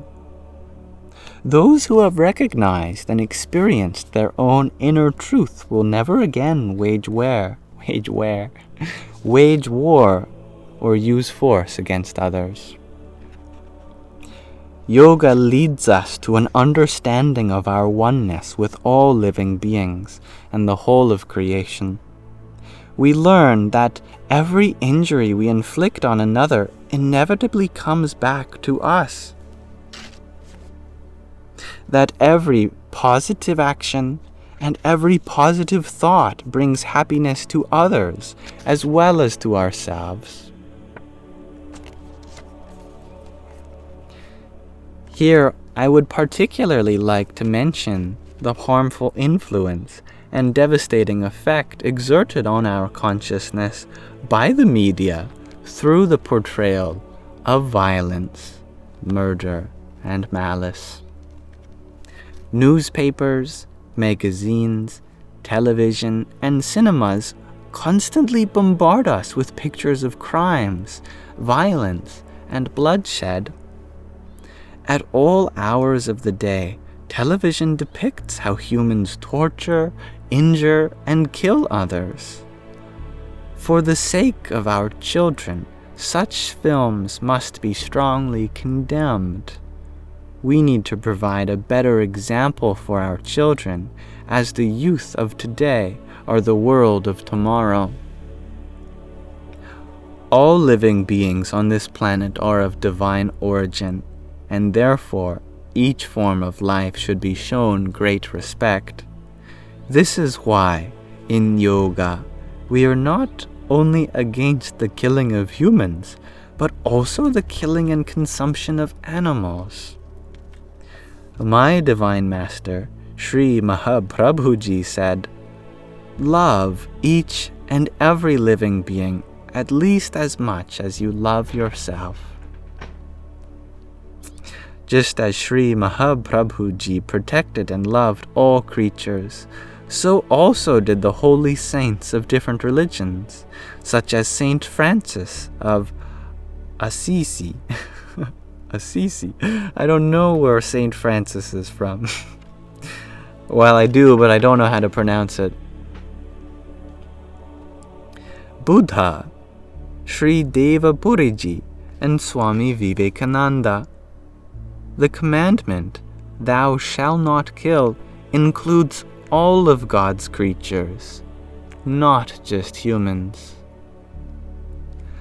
The writer and humanist Leo Tolstoy prophesied, "As long as there are slaughterhouses, there will also be battlefields. World peace can only be realized when humans come to understand this connection and stop inflicting pain and death upon countless innocent animals. The mightiest power in humans is the power of thought. It is time for us to finally learn to employ our intellectual energy for the benefit of the world rather than being the cause of its destruction. The path of yoga helps us to unearth the valuable treasury of knowledge buried within us and put it to good use. Through this, each one of us is able to contribute something worthwhile to the planet and its recovery, and shape the future so that we humans can continue to live on this earth. Sri Mahaprabhuji impressed on the minds of his disciples that complete self-realization only occurs through love. Unfortunately, nationalism and intolerance continue to spread throughout the world today. Peaceful coexistence will only be realized when the different religions of this globe exhibit tolerance and show respect equally to all other peoples and nations. In reality, there is only one religion, humanity, one nation, mankind, and one God, the universal God. The aim of my life is to serve people through yoga. My mission is to reawaken within humans the belief in God and respect and love for His creation. This includes all living beings. I have dedicated my life to this task. In an endeavor to make the ancient, traditional science of yoga available to people of all ages in this modern world, I developed a systematic method of practice from the authentic traditions of yoga. As it can be fully integrated into our daily life, it has become known as yoga in daily life. Now, with that lovely interaction from this lovely Guru, Paramahansa Swami Maheshwarananda, as he is known, let's pause our reading of The Hidden Power in Humans there for now. Thank you for listening.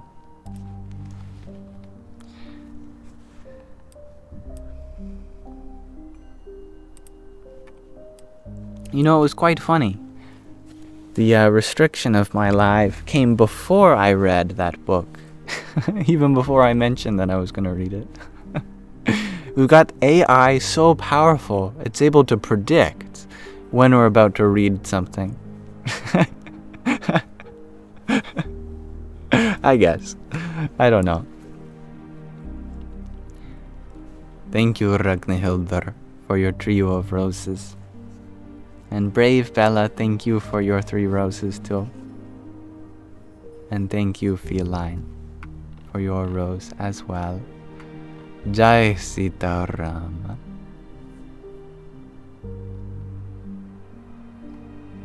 Austin, you finally figured out who I remind you of from Soul. Quiet Coyote.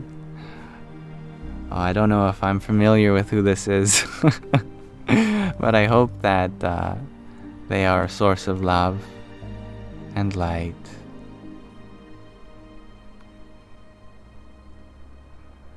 I'm happy you liked my video, Small. Alright, my day has been going well. Thank you, Bella. And I'm going to bring this live stream to a close, but not before we just do a short meditation together.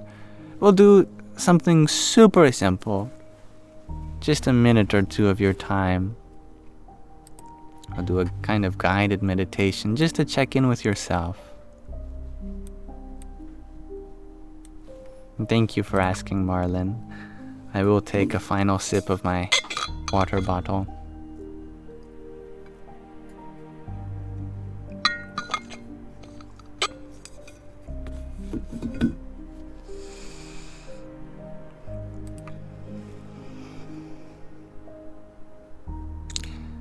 I guess I would start by asking you all to take a conscious breath, to be aware of your inhale and exhale, and let it be the duration and depth that it needs to be for peace.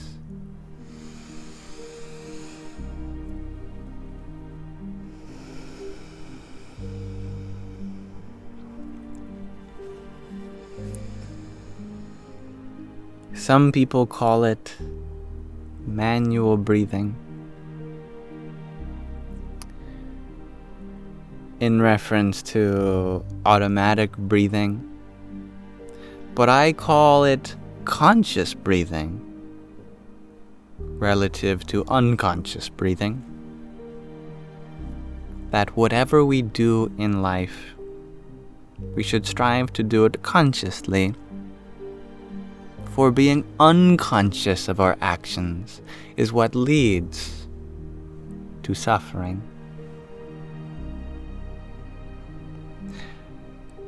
Only deeply unconscious people can cause such harm to the world, and only deeply conscious people can provide such love for the world. Whether you're walking one foot after another, whether you're listening to someone, whether you're sharing what's in your heart, whether you're planting a flower, making a song, or singing to one, whatever it may be, we can bring ourselves back to centered consciousness by reminding ourselves to breathe consciously. As we empower our breath with consciousness, as it is the source of so much life within this system, we can make our activities that stem from it conscious as well. The ultimate conclusion of all the scriptures in the world is that your essence is not something defined by the comings and goings of thoughts and feelings of people and places, but there is a deeper kind of witnessing. And if we act in accordance with this conscious experience of life, we can truly be a reflection of it.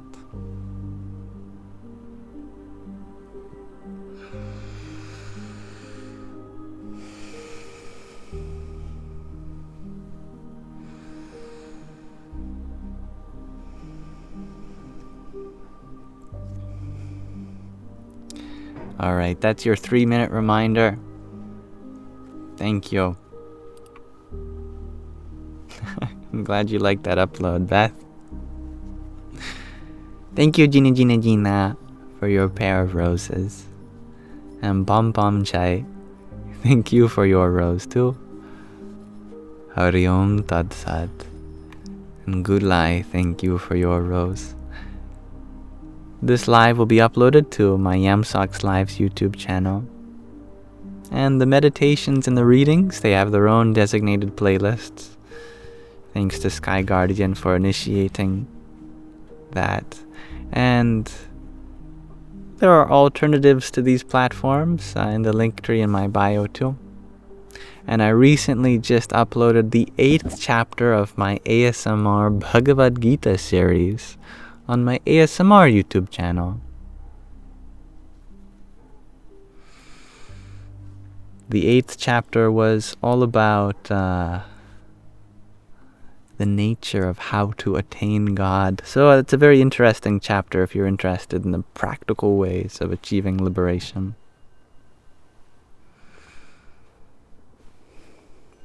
All right. Thank you for everyone for allowing me this space to share with you all. Thank you, Evable, for your pair of tiny tinies. Yippee! Your trio of roses and your finger heart too. And Gulai, thank you for another rose. May this live stream be an offering to Sri Radha Krishna. Radhe Krishna, Radhe Krishna, Krishna Krishna, Radhe Radhe, Radhe Shyam, Radhe Shyam, Shyam Shyam, Radhe Radhe. May you all have a wonderful rest of your present moment. Thank you, dear Usha Bai, for your rose and sharing this lovely book of your Gurudev with us. And Tatvamasi, thank you for your trio of roses too. Jai Nisargadatta Maharaj. Namaste, Namaskaram, Assalamu Alaikum, Shalom Shalom,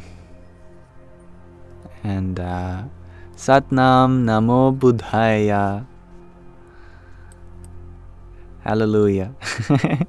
Good night, good morning, good afternoon, good evening. Have a good rest of this eternal now.